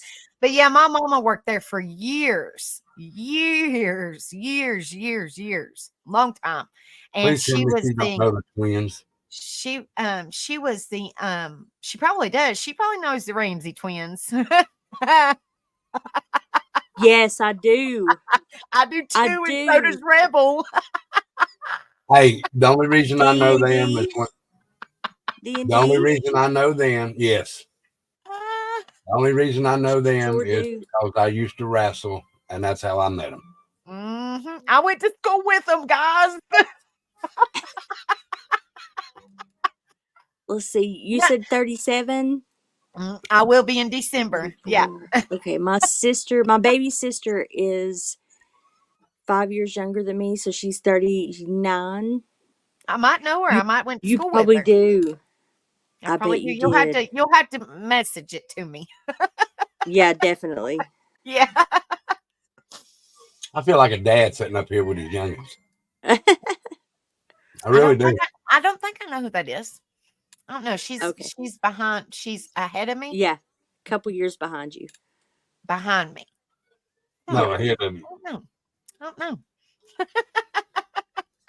But yeah, but my mom, like I said, she worked at the country scrub board for a long time now. The owner was there. Her name was Connie, and God rest her soul, she passed away. And then my mama, she was there almost every day, And my mom is an amazing woman, ain't she, Rebel? Amazing. after she got Her to know name, me, now she is. her name is Ruby. Mm. Yes, I'm just an old fart penny. When I first met Is her mom, she threatened to make me into a woman. Lorena Bobbitt him. Yeah. Yes, she did. Hey, Dicker Duck.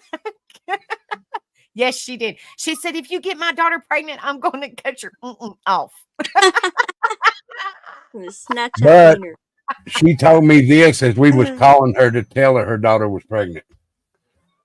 Oh, oops. Yeah. Love you, Mom. Yeah, I love you, Mom. But I let Becca tell her that. I walked away to smoke a cigarette. Well, he said, apparently it I'm all not worked out for the good. He said, 'cause I y'all are ain't getting still together. unalive today. Oh yeah. Not mama today, is- Satan. Her mama is a sweetheart. I thought her daddy was to begin with. Well, her sperm donor, she called her. But yeah, he turned out to be a douche. Mm. He used to be he used to preach there. Oh, girl. Yeah. Yeah. But that's just my opinion of it. I used to be a preacher's daughter. Like when I tell you guys, a lot of people treated people differently because I was a preacher's daughter.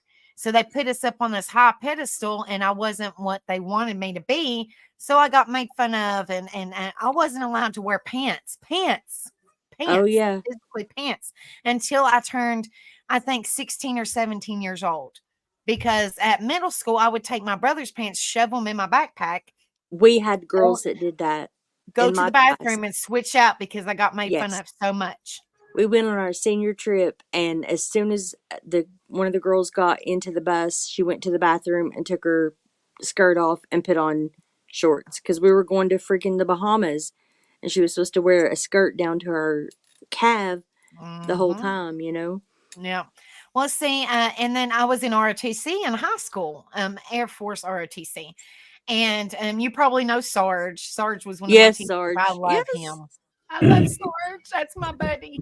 Anyway, my and I God. wasn't allowed to wear the pants. I had to wear the skirts, which is fine. But then you see, I froze to death in the wintertime. And Right. you had to wear your uniform once a week, and sometimes 2-3 times a week. Exactly. It was cold. It was cold. Wow. Oh my goodness. But yeah, we was I think we was the second or third graduating class or whatever in the new high school. We were the last out of the old. Then my brother, because he graduated from there. The last the or old second to last. Second to last. There was one more after us, I think. Yeah. That poor old high school, they turned it It into was something so else now. bad. You talking about the one that you showed me? Not the high school I went to, not the middle school, but there used to be, they tore it down. But there used to be an old high school, and it was falling apart. So bad. We had Was to it- get trash cans out when it rained to catch the water. The ceiling tiles were falling in. When that It is- was a rough situation. Was it sitting near where your school was? The middle school now. Yeah. Okay. Well, I took you through that tour, babe, and I said that's where I went to the high school at, and that used to be my middle school, the Circle School. It was right across the street from the Circle School. Okay. I got you. That's what We were call the it, first Circle class. School. 7th grade was the first class in the middle school. I had 6th grade in elementary, and then they started the middle school for 7th grade. Yeah, they switched it right before I graduated from high school. It was, hey, Kimmy. It was K through 5 elementary, which I went to at Unicoi County Elementary. And then it was 6th through 8th was middle. And then, 9th through 12th was high. Well, the year or two before I graduated from high school, it was 6th and 7th was middle. And then 8th through 12th was high. I'm like, good Lord. See, I missed all that. That was before my time or after my time. Girl. I was like, you got to be kidding me. Okay. Hey, Ghost Devil, if that really is Ghost Devil. I think that's bigger again. That middle school was a shock. Going back and forth. I had went to 1, 2, 3 elementaries, back to my first elementary for 6th grade, and then it was middle school. And so I was back with all the people I went to school with from all the different schools. And I was like, oh wow. It was wild. And then they just had the Apple Festival last weekend. Yes. Yeah, that's a big whoop-de-doo-dah thing. Dear God. Oh, well, the Apple Festival. Yeah. We just went for the food, and everything that we bought, none of it was really any good. All right, I got to ask you this, Kathleen. All right. When Becca started taking me down there, I've been there when I was younger, but it's been years ago. But she took me to a restaurant. What was the name of the restaurant? Clarence's. Oh, yes. I love that place. See, how do we know? Man. They moved into town now. And then it burnt down, and then my mama told me it's really not no good now. It's at the old Wendy's. I don't think they're still there, but she said something about it's there. No. It's there. They still have the fried okra. As good as she said. It's not as good as what it was. It's not, and it's the workers. They're not the same people that they had. You know what I mean? It's just different people that are working there now. But they still have the fried okra and the hamburger steak with gravy and mashed potatoes. And the rolls. That's the best part, is the rolls. And then Maple Grove. That's just a good place too. That's where that freaking DoorDash order is for. Really? They want me to go to Maple Grove Liquor down to freaking Lamar, and I'm not doing it. 16.9 miles for like $2.50. I'm not doing it. And it'll send it 3 times, and every time it goes down from, it'll be like $2.50 and then $2.33 and then $2.20 something. And I'm like, are y'all crazy? I don't even have a red card. I told them I lost my red card. So I don't even know. I would probably have to have the red card to do that. And I'm not doing that. Yeah, I don't like driving the river road anyway. In that, girl, I used to live down Bumpus Cove. My daddy did too. I live, like if you go down Bumpus Cove, and then it splits. You got Levens Lane, and then you got the River Road, which is literally on the river. On the river. If it floods, you can't get out. That's where he lived. It's on that Nolichucky River. Left-hand side. Yep. You go the left-hand side, follow the river, go up the hill, and all the way at the end, it was Levens Lane. I think that's what it was. It was at the very end of that road. The very end. Yep. He used to live right up on the hill before you got to that road, I think. And that hill was a you-know-what. Good Lord, that hill's like this. Yeah. Yes. His neighbors, every time I would park there, I would like park in their driveway so I didn't have to park on the hill. And they'd be out there looking at me like, what are you doing? I'm like, I'm here once a week. You know who I am. Stop looking at me. Hello, Kimmy.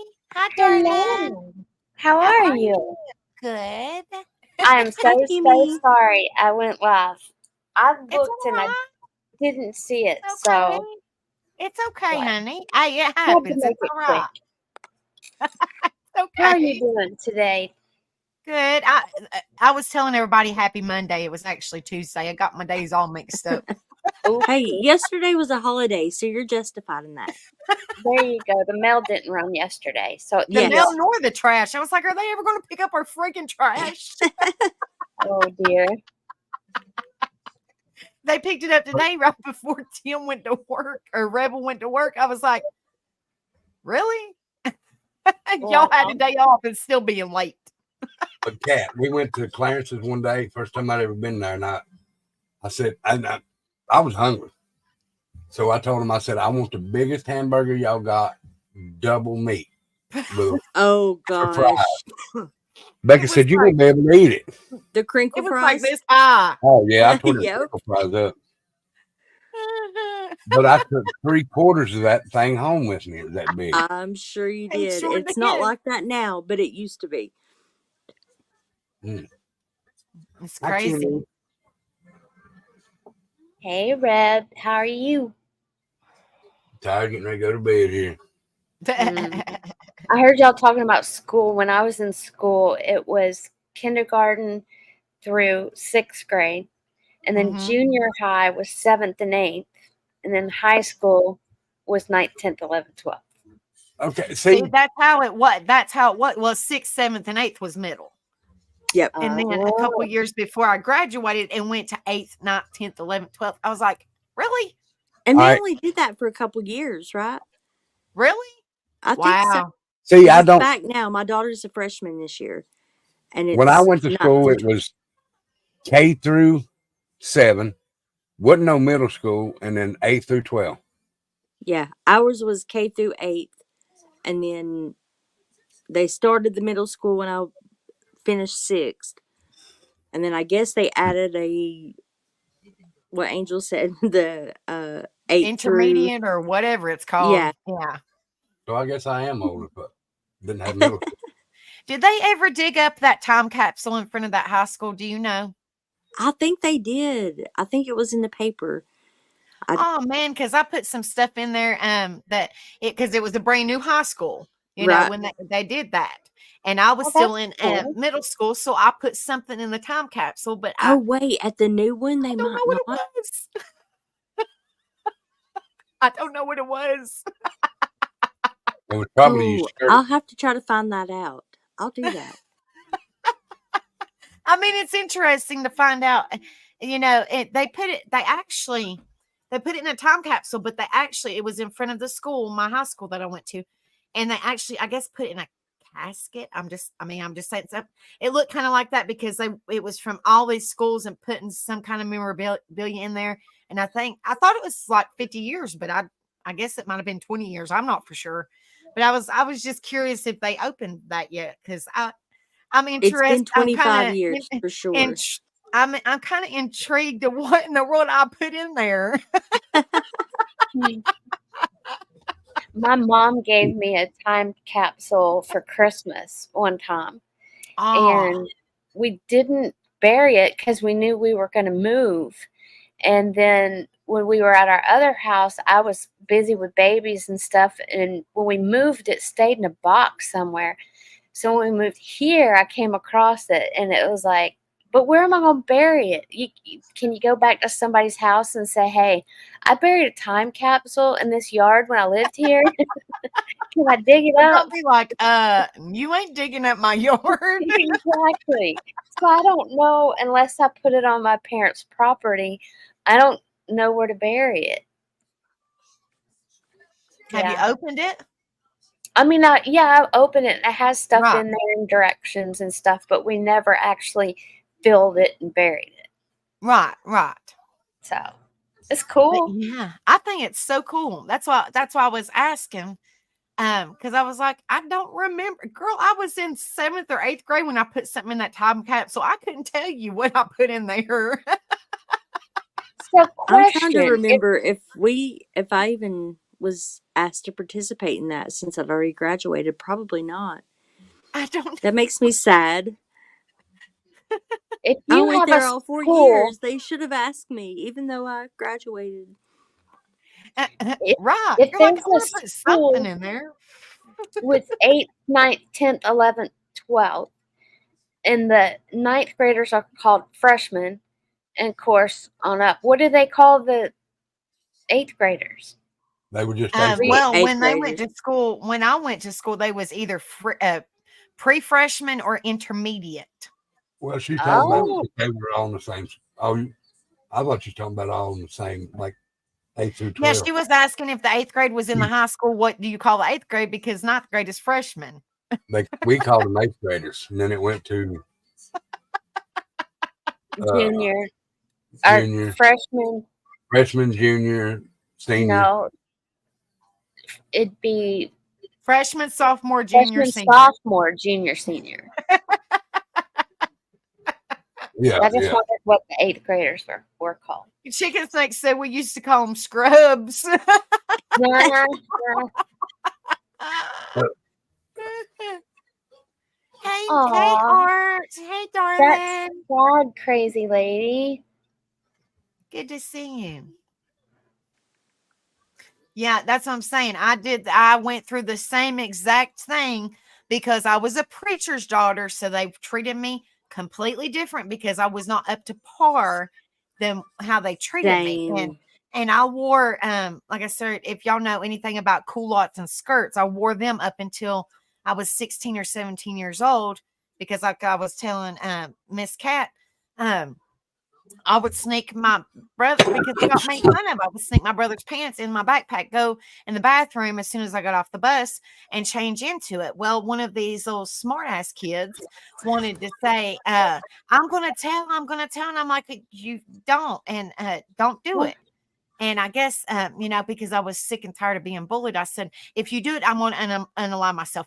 And I was just speaking. Well, they went to the counselor. They called my mom. My mom came in. I was still in the blue jeans. I was still in the blue jeans. You were busted. Thank God it wasn't my sperm donor because he would have probably wound up in jail just the way that he is. Anyway, and so my mom wore pants all her life until she married my sperm donor. So she, she said, well, what's going on? So they checked my pockets. They had to do the whole 9, everything. And I've suffered with mental health my whole entire life. And so they checked my pockets and I had, lip gloss and a pencil or something. And they was afraid that I was going to do something. And they didn't put me in anywhere. They just said, we're going to watch her, and all that stuff. And so I had to go home. I had to do it. Go home. And because my mom was saying, that you have to tell your dad what happened. And he was a preacher at the time. And I was supposed to be wearing skirts or culottes, which culottes is kind of like a skirt, but it's cut in the middle. It's kind of like a long skirt, but it's cut in the middle. And it looks like pants, but they're really wide legged, real wide legged. Like really long and wide leg capris. Yeah. Is what we would call it now. Yeah. And I wore them. And they was a lot of them was handmade, with different fabrics and stuff. And that's just what I was used to. But I would go home. I went home that time and I was petrified because my sperm donor is one of those people you have to walk on eggshells because if you walk a specific way and he doesn't like it, it's Katie bar the door, if that makes sense. It's really bad, really bad. And so I had to go home and I had to say, and I was like, you know what? And I said, because I'm sick and tired of this, being bullied, being mistreated, this and this and this, if you do not let me wear pants, I will do it.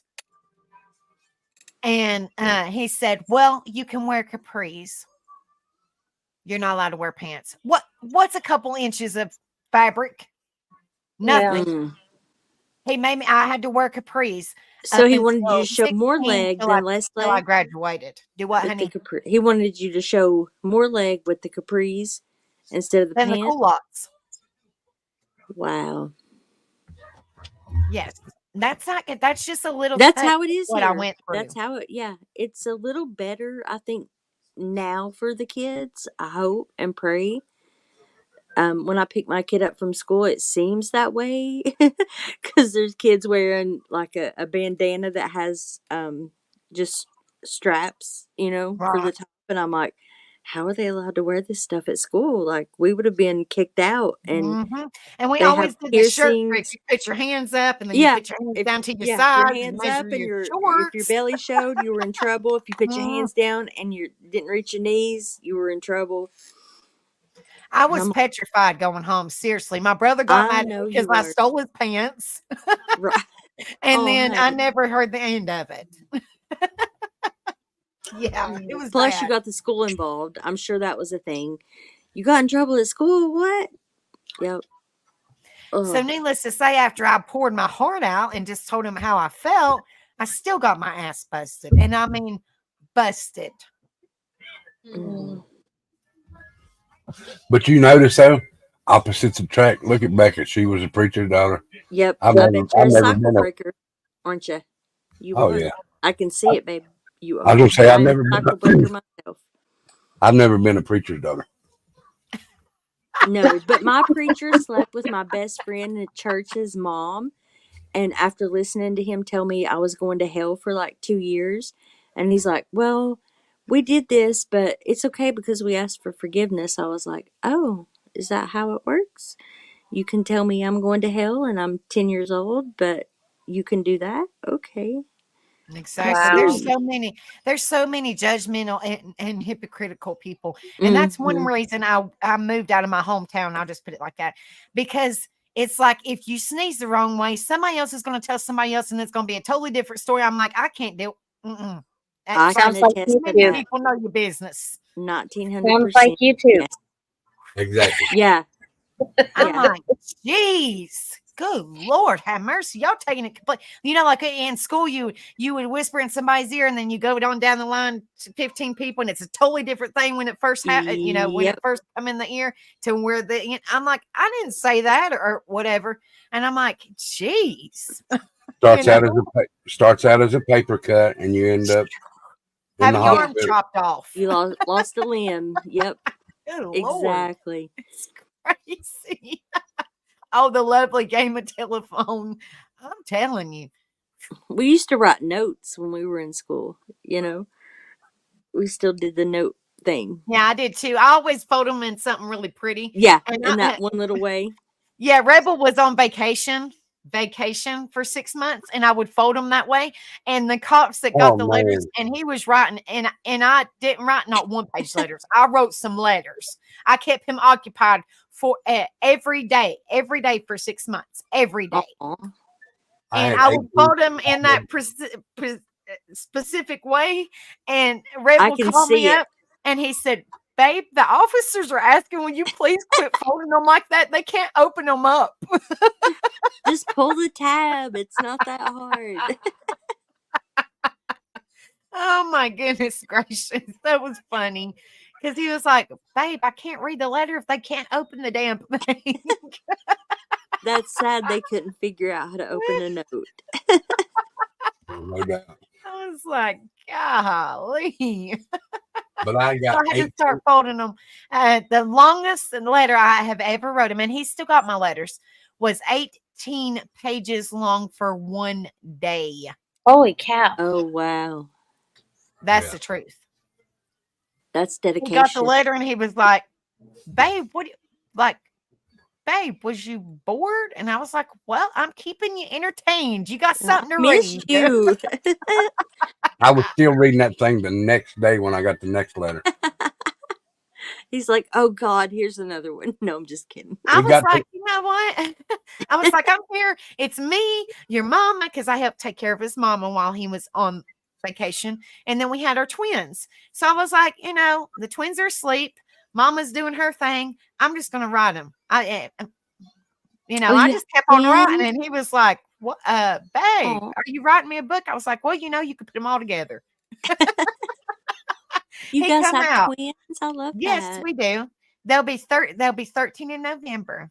Oh, But when he come out, when my he came out daughter's of it, birthday is hey November 2. Martella, when he November came, what? he was carrying a plastic bag. He only had just a few things, It was all and your he was notes. carrying a plastic bag this thick of my letters for 6 months. This I thick. love that though. I love that. I do. I love that dedication. Girl, I was there. I mean, I'm not upholding myself or nothing, but I was there. And at that time, I wasn't working. I was taking care of his mama and the twins, but I made sure he had money on his books. I made sure he had money on his phone. I seen him every chance that I could get. I went to his court dates, everything. I was there every step of the way. And he said, "Babe, I'm not used to this." And I said, "Well, I'm your wife. That's what I was supposed to do. And even if I wasn't your wife, that's what somebody is supposed to do." Exactly. I mean, We're about to celebrate in January. My husband and I have been together 27 years. wow. We've been Yeah. married 23. We got married in 2000, so we could keep up with how many years it would be easily because it was, 2000. But Right. we've been together since 1990. Well, January 1st, 1998. We've been Wow. when we had our first kiss, Oh, how sweet. and our Don't kiddo even. will be 15 on November 5th. Ours is November 3rd. Our twins is November 3rd. We were due Yeah. the 4th, the 7th. I mean, but she came. Me and Rebel was due the 22nd, which is his birthday, but the twins decided to come early, 3 weeks. Oh, I went into labor on election day, and so the only thing in 2008. So the only thing on all the TVs was election coverage. And my doctor Wow. came in at like 1 or 2 o'clock in the morning. He's like, "You're going to keep me here all night, aren't you?" And I was like, "Hell, it's not my fault. I can't control this." It's like Hello, she's going to come Marcella. out when she wants to come out. You just stay Right. put. Yep. And after 20 hours, I had an Oh my emergency God. C-section. And I was like, "That's it for me. I'm one and done. No more babies." Yeah, boy, girl, done. And then we have our grandson and we're raising him. We got full Oh, custody of him. Boy, girl, done. That's all on my part. And then we yeah. got an If I'd older have had a son. boy first, I would have probably kept going to try to have a girl, but I got my girl first, and I was like, "Okay, I'm done. I'm good." And the first time she spent the night with friends, she came home and she said, "Mommy, thank you so much for not having me any siblings." Because she had to deal with her friends' siblings. And she Right. was like, "Thank you so much for not having me any siblings." And I said, "I don't know if you'll feel the same when they put us in a nursing home or something and you have to take care of us and you're changing our diapers." And she was like, "Do what?" And I was like, "Never mind." Yes, Yeah. Art. Yes, me and Rebel have twins, honey. We sure do. We sure But now, do. Becca was a twin, and I was Mhm. a twin. Yeah. Wow. I didn't know that. Yeah. I Yeah. didn't know that either. No, Well, I'm okay. learning. I'm just meeting you guys, so I You're should know. fine. You're good. I say that I'm a twin. Me and my brother were 11 years apart, but we were identical, Literally identical. even down to the tattoos almost. And he lived in Florida for 11 years before I even remember him coming back up here. Yeah. But see, my twin, when my mama was pregnant with me, my twin, I don't know what this is called, but like it just kind of it was there, but it just kind of disappeared. I don't know what that's called. But anyway, so the doctors told me that more than likely I will wind up having twins or more because I was a twin and my twin didn't make it. And I told Rebel, I said, "We're good, boy, girl, done." Because if we got pregnant again, it might be triplets or more, and that's not happening. I love kids, Oh, but I'm no. good. Yeah. I'm good. If I could have had twins and had a boy and a girl first, that would have been ideal. But since That's I it. didn't and I got my girl, I was like, no. I'm 44. I still take birth control. I'm not risking it. Right. Actually have an appointment tomorrow. TMI, I know. You're But right. not taking a chance. Oh no. Well, see, like I went through hell to have them. I was huge. In 1 week, and Rebel can vouch for this. 1 week I gained almost 80 pounds Oh my gosh. because I had preeclampsia and it was nothing but fluid. I was Dang. huge. Please tell me Huge. you have a picture. I do have a picture and I filled up that whole bed. You know I how want to those see. beds are. They're huge. They're white. They're white. Okay, hold on just a second. I'll go Babe. get it. Hold on just a Babe. second. I'll show you. Yay! Babe, Yeah. here. What? He's probably got it on his No. computer. Oh, this is his brother. Oh, This is his brother. I'm gonna go get my book and I'll show you guys. He looks exactly like Rebel. Exactly like Rebel. Oh no. Wrong one. And he had pancreatic cancer. God rest his soul. Does that Oh, not look like me? Yeah. It's hard to tell. Especially It's right Just there. the older. Yes. We even, like I said, even the same tattoos after 11 years apart. Except his goatee was darker than mine. And he had just cut it right then. It was as long as mine.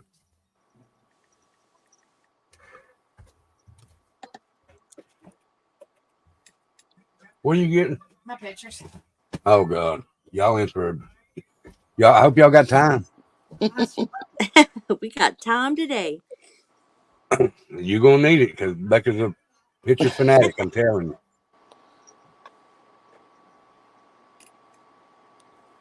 All right, guys. This is a picture of me. Okay, now these are 13-year-old pictures. This is a picture of me in the hospital bed right after I had them. Okay, so let me zoom in so I can. This is me, and it does not look like me, but that is me. Oh wow. I had I was yellow. It's hard to see. Hold on 1 minute. I had really I had a C-section, got put to sleep. I had a double blood transfusion afterwards, and I had my gallbladder removed. I'm good. But there I am. All within 2 weeks. Yes. Oh my word. Wow. That doesn't even look like me. No. That don't even look like me. I'm trying to. There we go.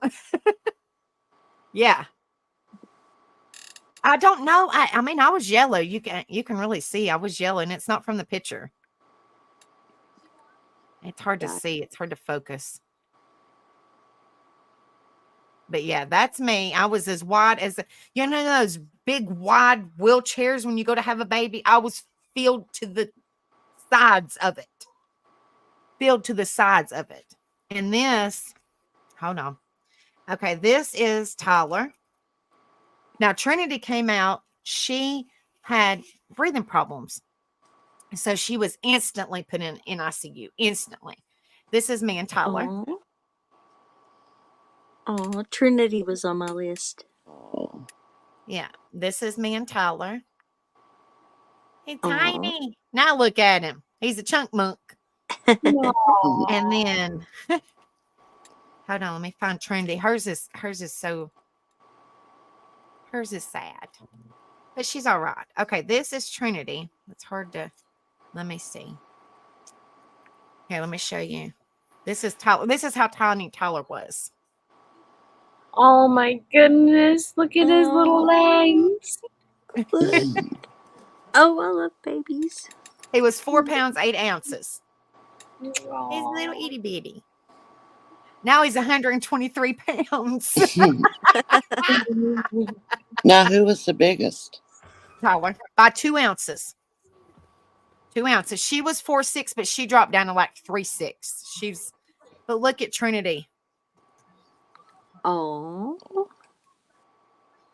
That's Trinity. She come out with breathing problems, so they instantly. I didn't even get to hold. I didn't get to hold her. I was freaking out. I was like, "Where is she? Where is she?" Now that's when they were sweet and kind. yeah, Up. when they couldn't talk.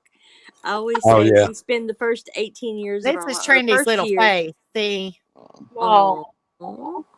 Just wait, Rebel. There's more to come. Yeah. No, they ain't. I always say we spend the first No, I year ain't talking of their about lives babies. asking them to walk and talk and do all the things, and the next 17 tell them to sit down and shut up. Yes. and this is a little bit closer picture. This is how wide I was in the bed, and I was holding Yeah. Tyler right there. I was huge, but I was really yellow. I don't know, like. I don't know. They didn't really say much about jaundice. Hold on just a second. And then Maybe here's maybe it just took a toll on your liver being pregnant. Oh, it was bad. Honey, it was bad. I had preeclampsia so bad and swelled up so bad that my ankles have stretch marks on them. My ankles. Oh. My ankles were this big. My ankles. Wow. I was Do you huge. I still mean, have problems with your feet and ankles swelling? Me too. The doctor said always. now this Always is Trinity's little face when they took the stuff off of it. There she is. Oh, love it. That little chin. Here's a little chunky monkey. And hold on. Let's see. Oh yeah, they did all kinds of close-up pictures of Tyler. Well, they did a close-up picture. It was my family. Now there's little Tyler. Look at his little feet. No. Oh, baby. That ain't so little no more. He wears almost the same size shoes I do. Yeah. Sheesh. Yeah, my daughter and I can share clothes now. And I'm like, wow. Most stuff she's like, Mom, Now this you is need this to is change how that. much this Don't is go how out in much public. stuff But that she was hooked up to, guys. It's sad. It broke my heart because I was like, oh my gosh, I seen her. I was like, oh my gosh, what's wrong with her? Look at that. Oh, bless Aw. it. Now, how long did she have problems like that? How long was she in the She was hospital? in ICU for 3 weeks. Oh, And then Tyler, he was fine when he came out, but then he developed jaundice. And so they had to put him under the little teen bed with the little, he propped up and all that. And he was only in there for a week, but she was in there the longest to make sure that she was breathing okay. And this, I don't like to show this picture. Well, I don't care to show y'all. I mean, but y'all, this is my donor. No. Ex-wife. All right, put that off her. I am. I said no. Let's see. Where is it? Hold on, wait a minute. My mom. Cover it up. Cover him up. Let's see. No, I don't want her Where's on there either. Well, I was looking for my mom. Hold on. Let's see. This is my mom, but that she's lost so much weight. But she's What? holding Tyler right here. This is my mama. But she's like 100 pounds less now because she's got diabetes real bad. She's got fibromyalgia real bad and all kinds of stuff. So yeah, but that's my mama. She's holding Tyler. no. And then this is me, and this is this was on our baby shower. I had a baby shower after I had them, and this is me and Rebel. Oh, Oh, wow. And I don't know if you could see because it's So the picture young. between it's the twins. I know it's very hard, but they're in the middle. Oh, yeah, I see it. Yeah, that was You our baby shower picture after I had them. Did Yeah.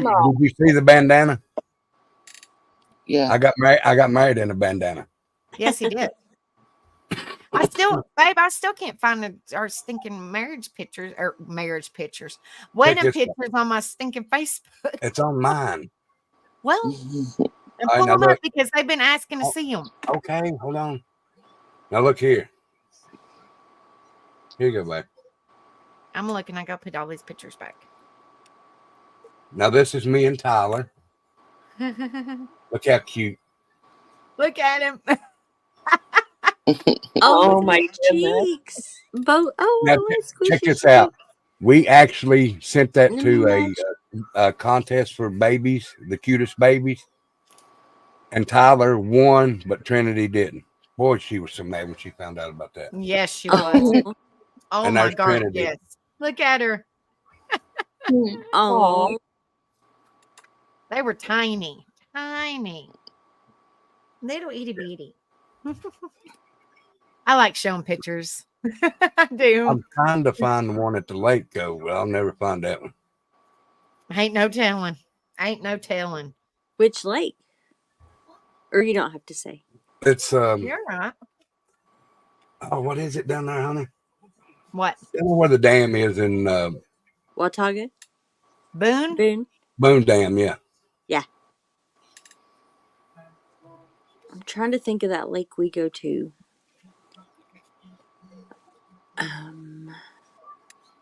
Observation Knob. Is it No, Holston? that's I think it's that's up in Virginia. Yeah. We were down in Tennessee, down near Yeah, I grew up at Boone We when were there where was the enough beach is. water. Right there where And the dam. Watauga. Yes, Watauga.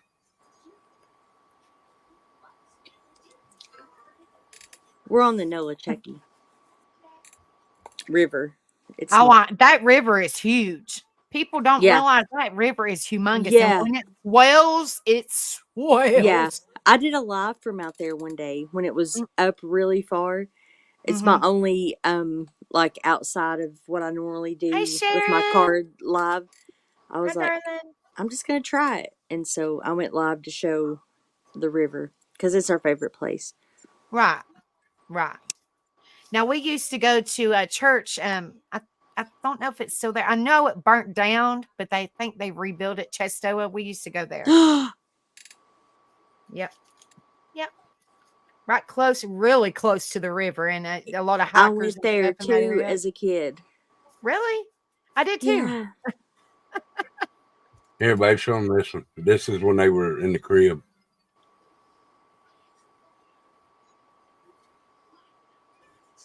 And they're the same age. Look at the difference in Tyler and Trinity. He's a You chunk. can tell Tyler. He was a chunky monkey. He is a chunk. I gotta find it. Hold on a minute. Tyler still looks the same too. Now, guys, that right there is I don't know why it's got that date on there, but that's not the exact date. Yeah, it is. Yeah, it is. This was a couple days right after I gave Becca that stuff, the candy and the rose. Look how short my hair is, guys. So short. Let me see if I can find it. Y'all don't want to see me at the beach in my phone. No. Don't PB yourself. Yeah. Oh, I done shared all myself. And this is Tim's mama. Hold on. Or Rebel's mama. I'm sorry, guys. I don't mean to, but this is his mama. That's an older picture, but that's his mama. God rest her soul. Hi, Mama. He looks exactly like her. Yeah.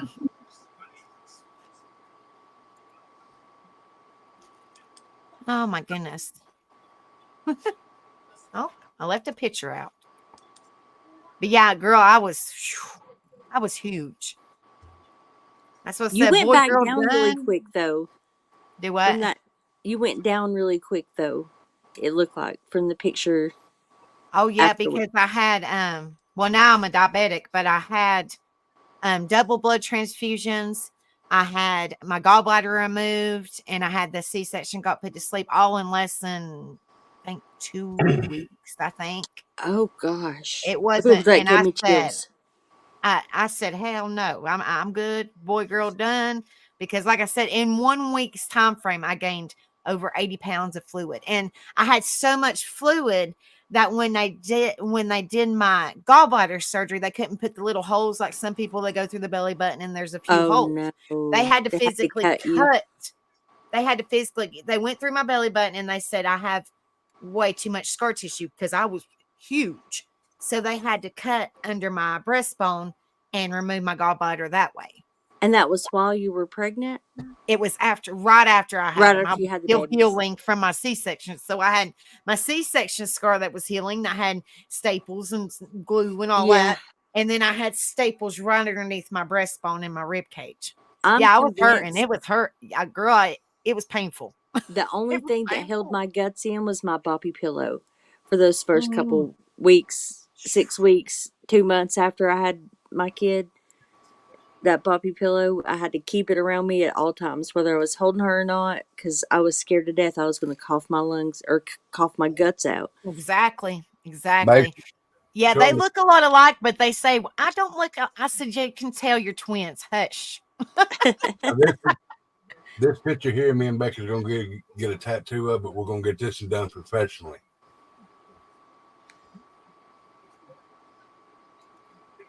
Look at that. Look at them. They really look like twins right there. They do. Tyler nervous as hell got that overbite. He don't have an overbite, but he does there for some reason. I want to try and find that video, but I mean, I'm trying to find that picture of us at the lake that day. Oh, I don't know. Thank you, guys. Because that'll That's never so happen. funny. And the thing about it is, our daughter looks exactly like me, and everybody says she's looked like me since day one. Now, Tyler, our son, looks exactly like Rebel, and even acts like him. But they have two different. Like, okay, Trinity looks exactly like me.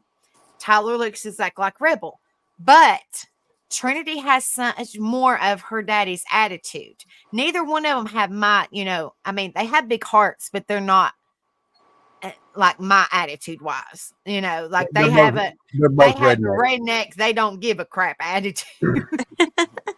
Like, now I will show you something. This is something they got from their mama. They just don't do it. You can't let them know that I showed this. They will get mad as shit.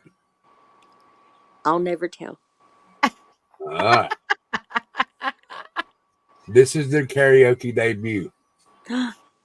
Oh, Look at her. She's singing into my mom's cane. Yes. It's a cane? Yes. Yeah. Now, please don't say nothing about Tyler's because he will get mad. Yeah, he will get mad. Real Kimmy? mad. Kimmy. Yes, sir. Now, this is what I looked like when I was younger. Ain't he awesome? What a little cutie. He was singing too. He was rocking out. Y'all been doing karaoke for a long time, huh? Becca has. I just recently started. That's cute. Oh my goodness, memories. Time goes by so fast, guys. I can't believe so fast. They'll be now. I know from experience, and so do you guys.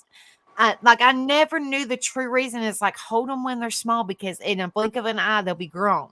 Well, it just seemed like no time they was that size, and now they're almost 13 and going into the 8th grade next August. It's 13 years old. My kid's talking about going to college outside of Tennessee, and I'm like, no, we'll look for the best schools in Tennessee. And she's like, no, Mom, I'm not going to school in Tennessee. And I'm like, dang it, we're gonna have to move out of state because I can't bear to have her from me. Right. 13 years old and got 24-year-old attitude. Yes, I've been saying that since she was 4. When she was 4, she was 14. When she was 14, she was 24. Well, she's still 14, but yeah. The days are long, but the years are short. Yes. Oh, I'm telling you. And she's so funny, and she's everything that I wasn't, and I love that. She speaks her mind. She's not afraid. She doesn't have to worry about anything, and I just love it. We took the stranger danger thing a little too far. She won't go get her backpack out of the car at night if it's dark. Right. And at her age, we were freaking sneaking out and not coming home until my best friend's mom got off work at 7:00 in the morning to get ready for school. But I don't regret a bit of it because she is not like that at all. She's like, that's illegal. I'm calling the cops. And I'm like, if you think you have better luck with the cops, call the cops. The cops around that area are ignorant. You pull one person over and here comes the whole entire entire force. I'm like, outside of my work, somebody over. Here's like 20 cops behind one car. Yeah. Jeez. Outside of my work the other day, a girl pulled out and hit a cop. And you would have thought on Main Street by Walgreens, and you would have thought it was the end of the world. Streets.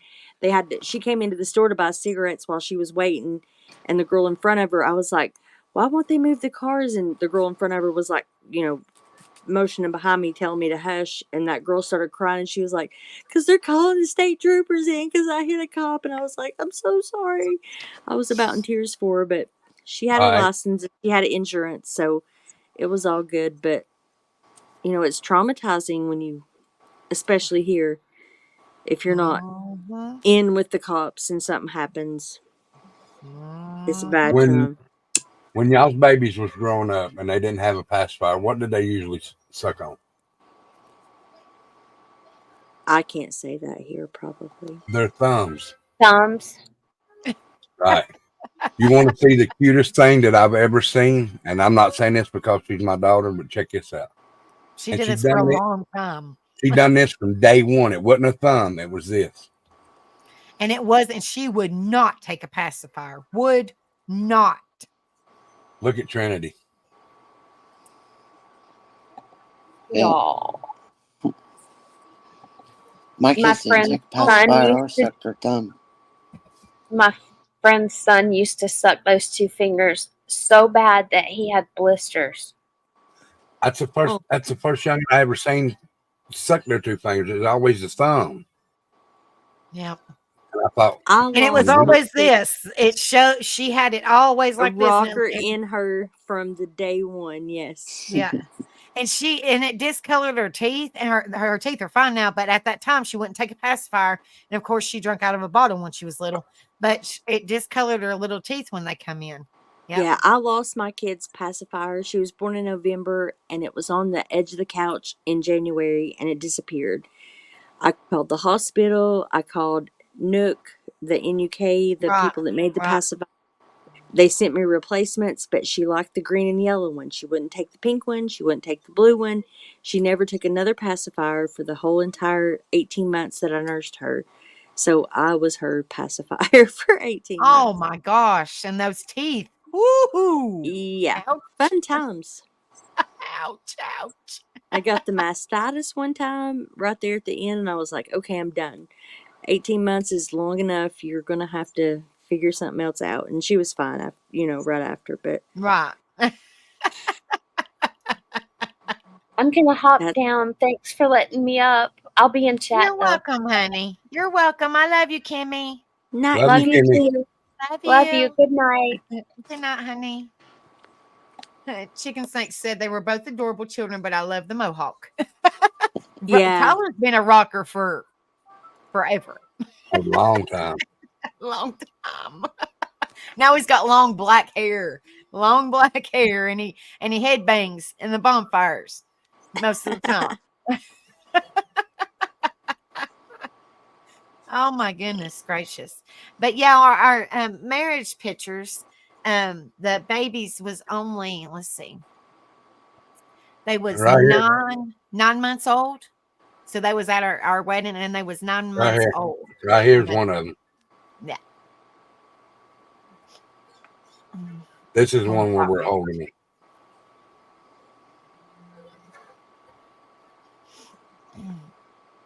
And we got married at a military park. Here we Oh, that's are. cool. Aw. Look at Tyler sitting in my arm laughing. He's pointing at his sister like,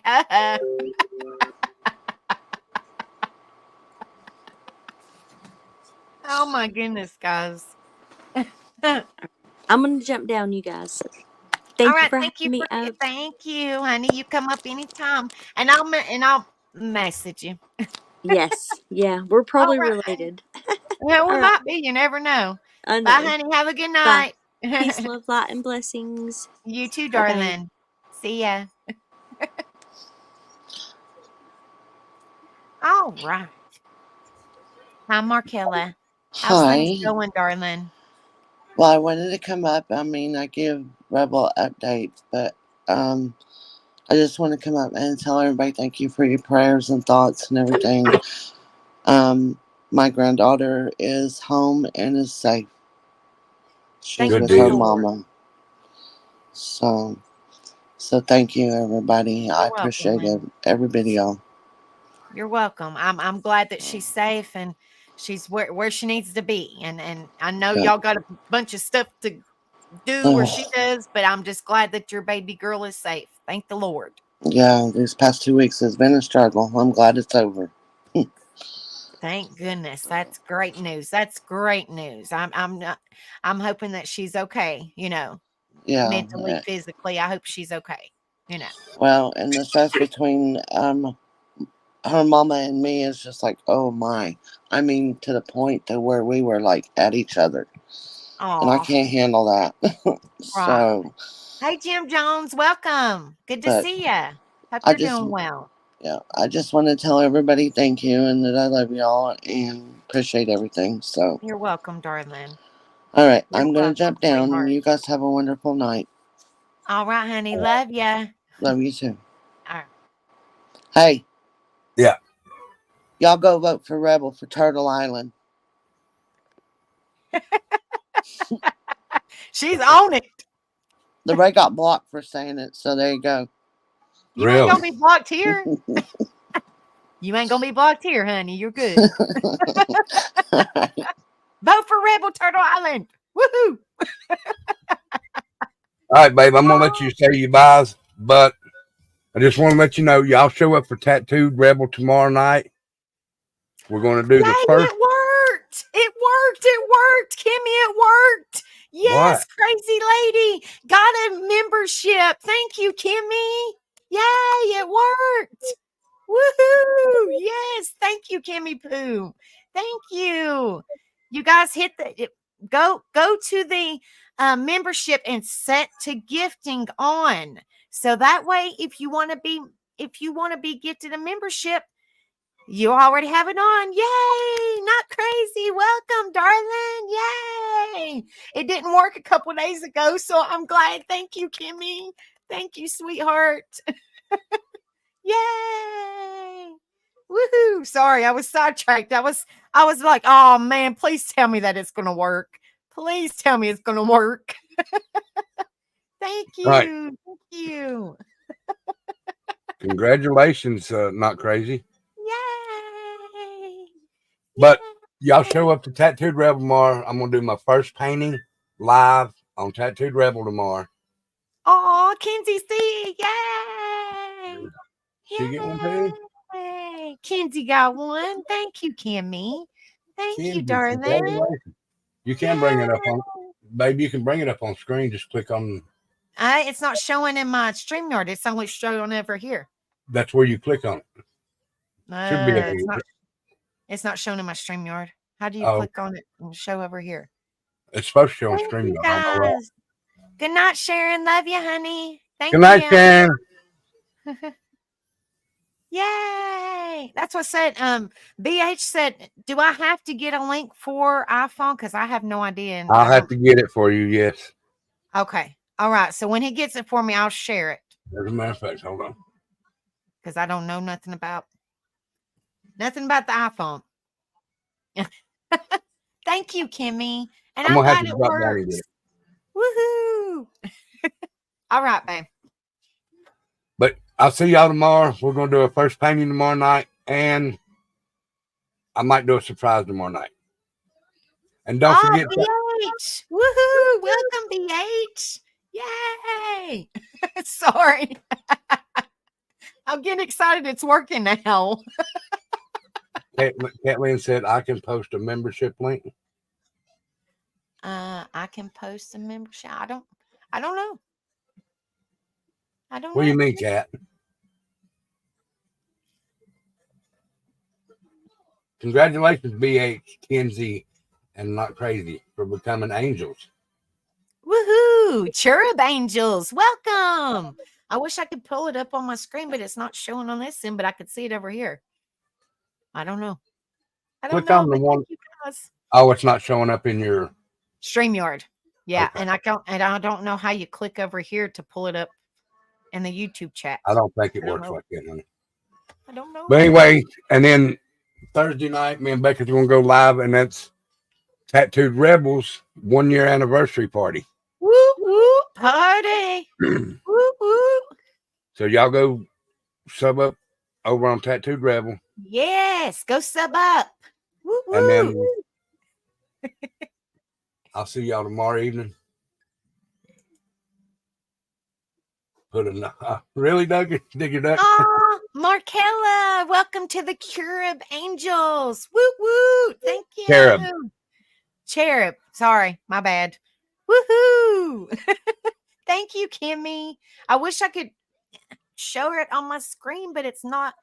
I don't know why it's not doing it. I don't know.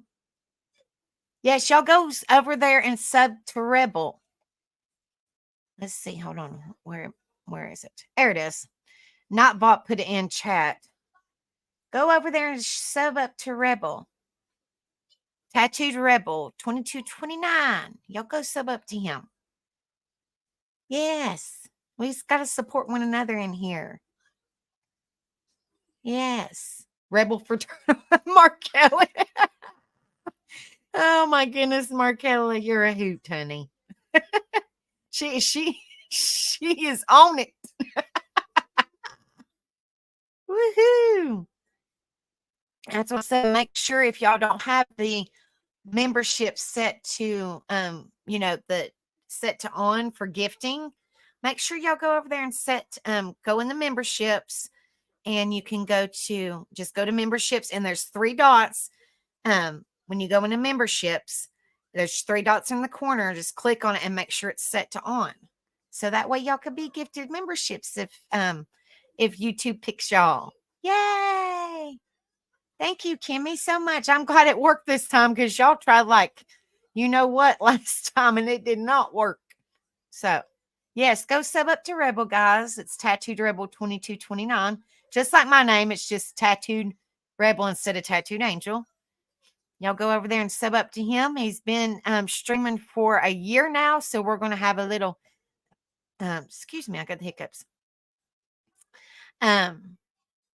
We are going to have a year celebration with open panel, and he's just going to talk about what he's done for the whole year and all that. And my celebration on ours is the end of November, I think.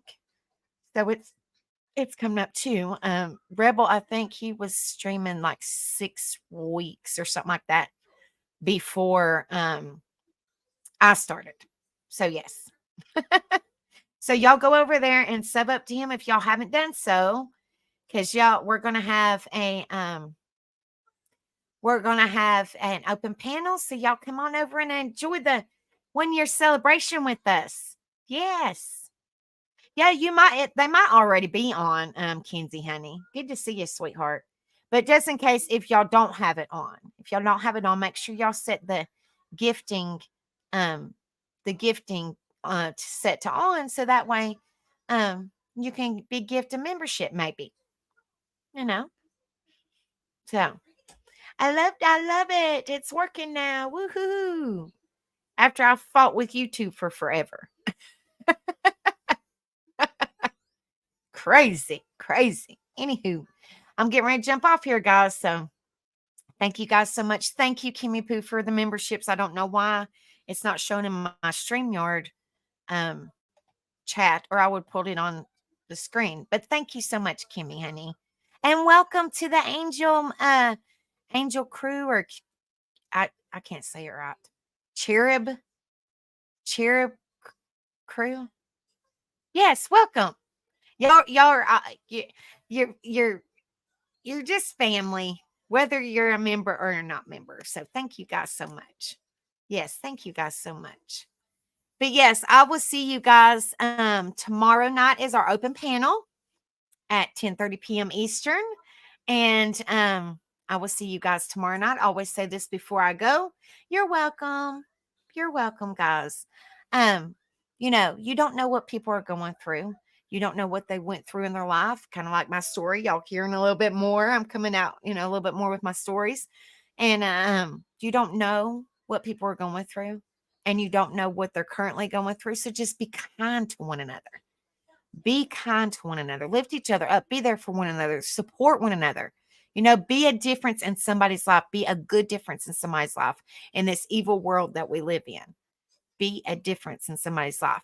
And I always say this before I go, just be careful with your words, because they might be easily forgiven, but they're never going to be forgotten once they're said. So I love you guys. Y'all have a wonderful night, and I will see you guys tomorrow at 10:30 p.m. Eastern. And thank you guys so much for the wonderful live, and I love y'all. Peace. See y'all later. Have a good one. Go sub up to Rebel. See ya. Love y'all.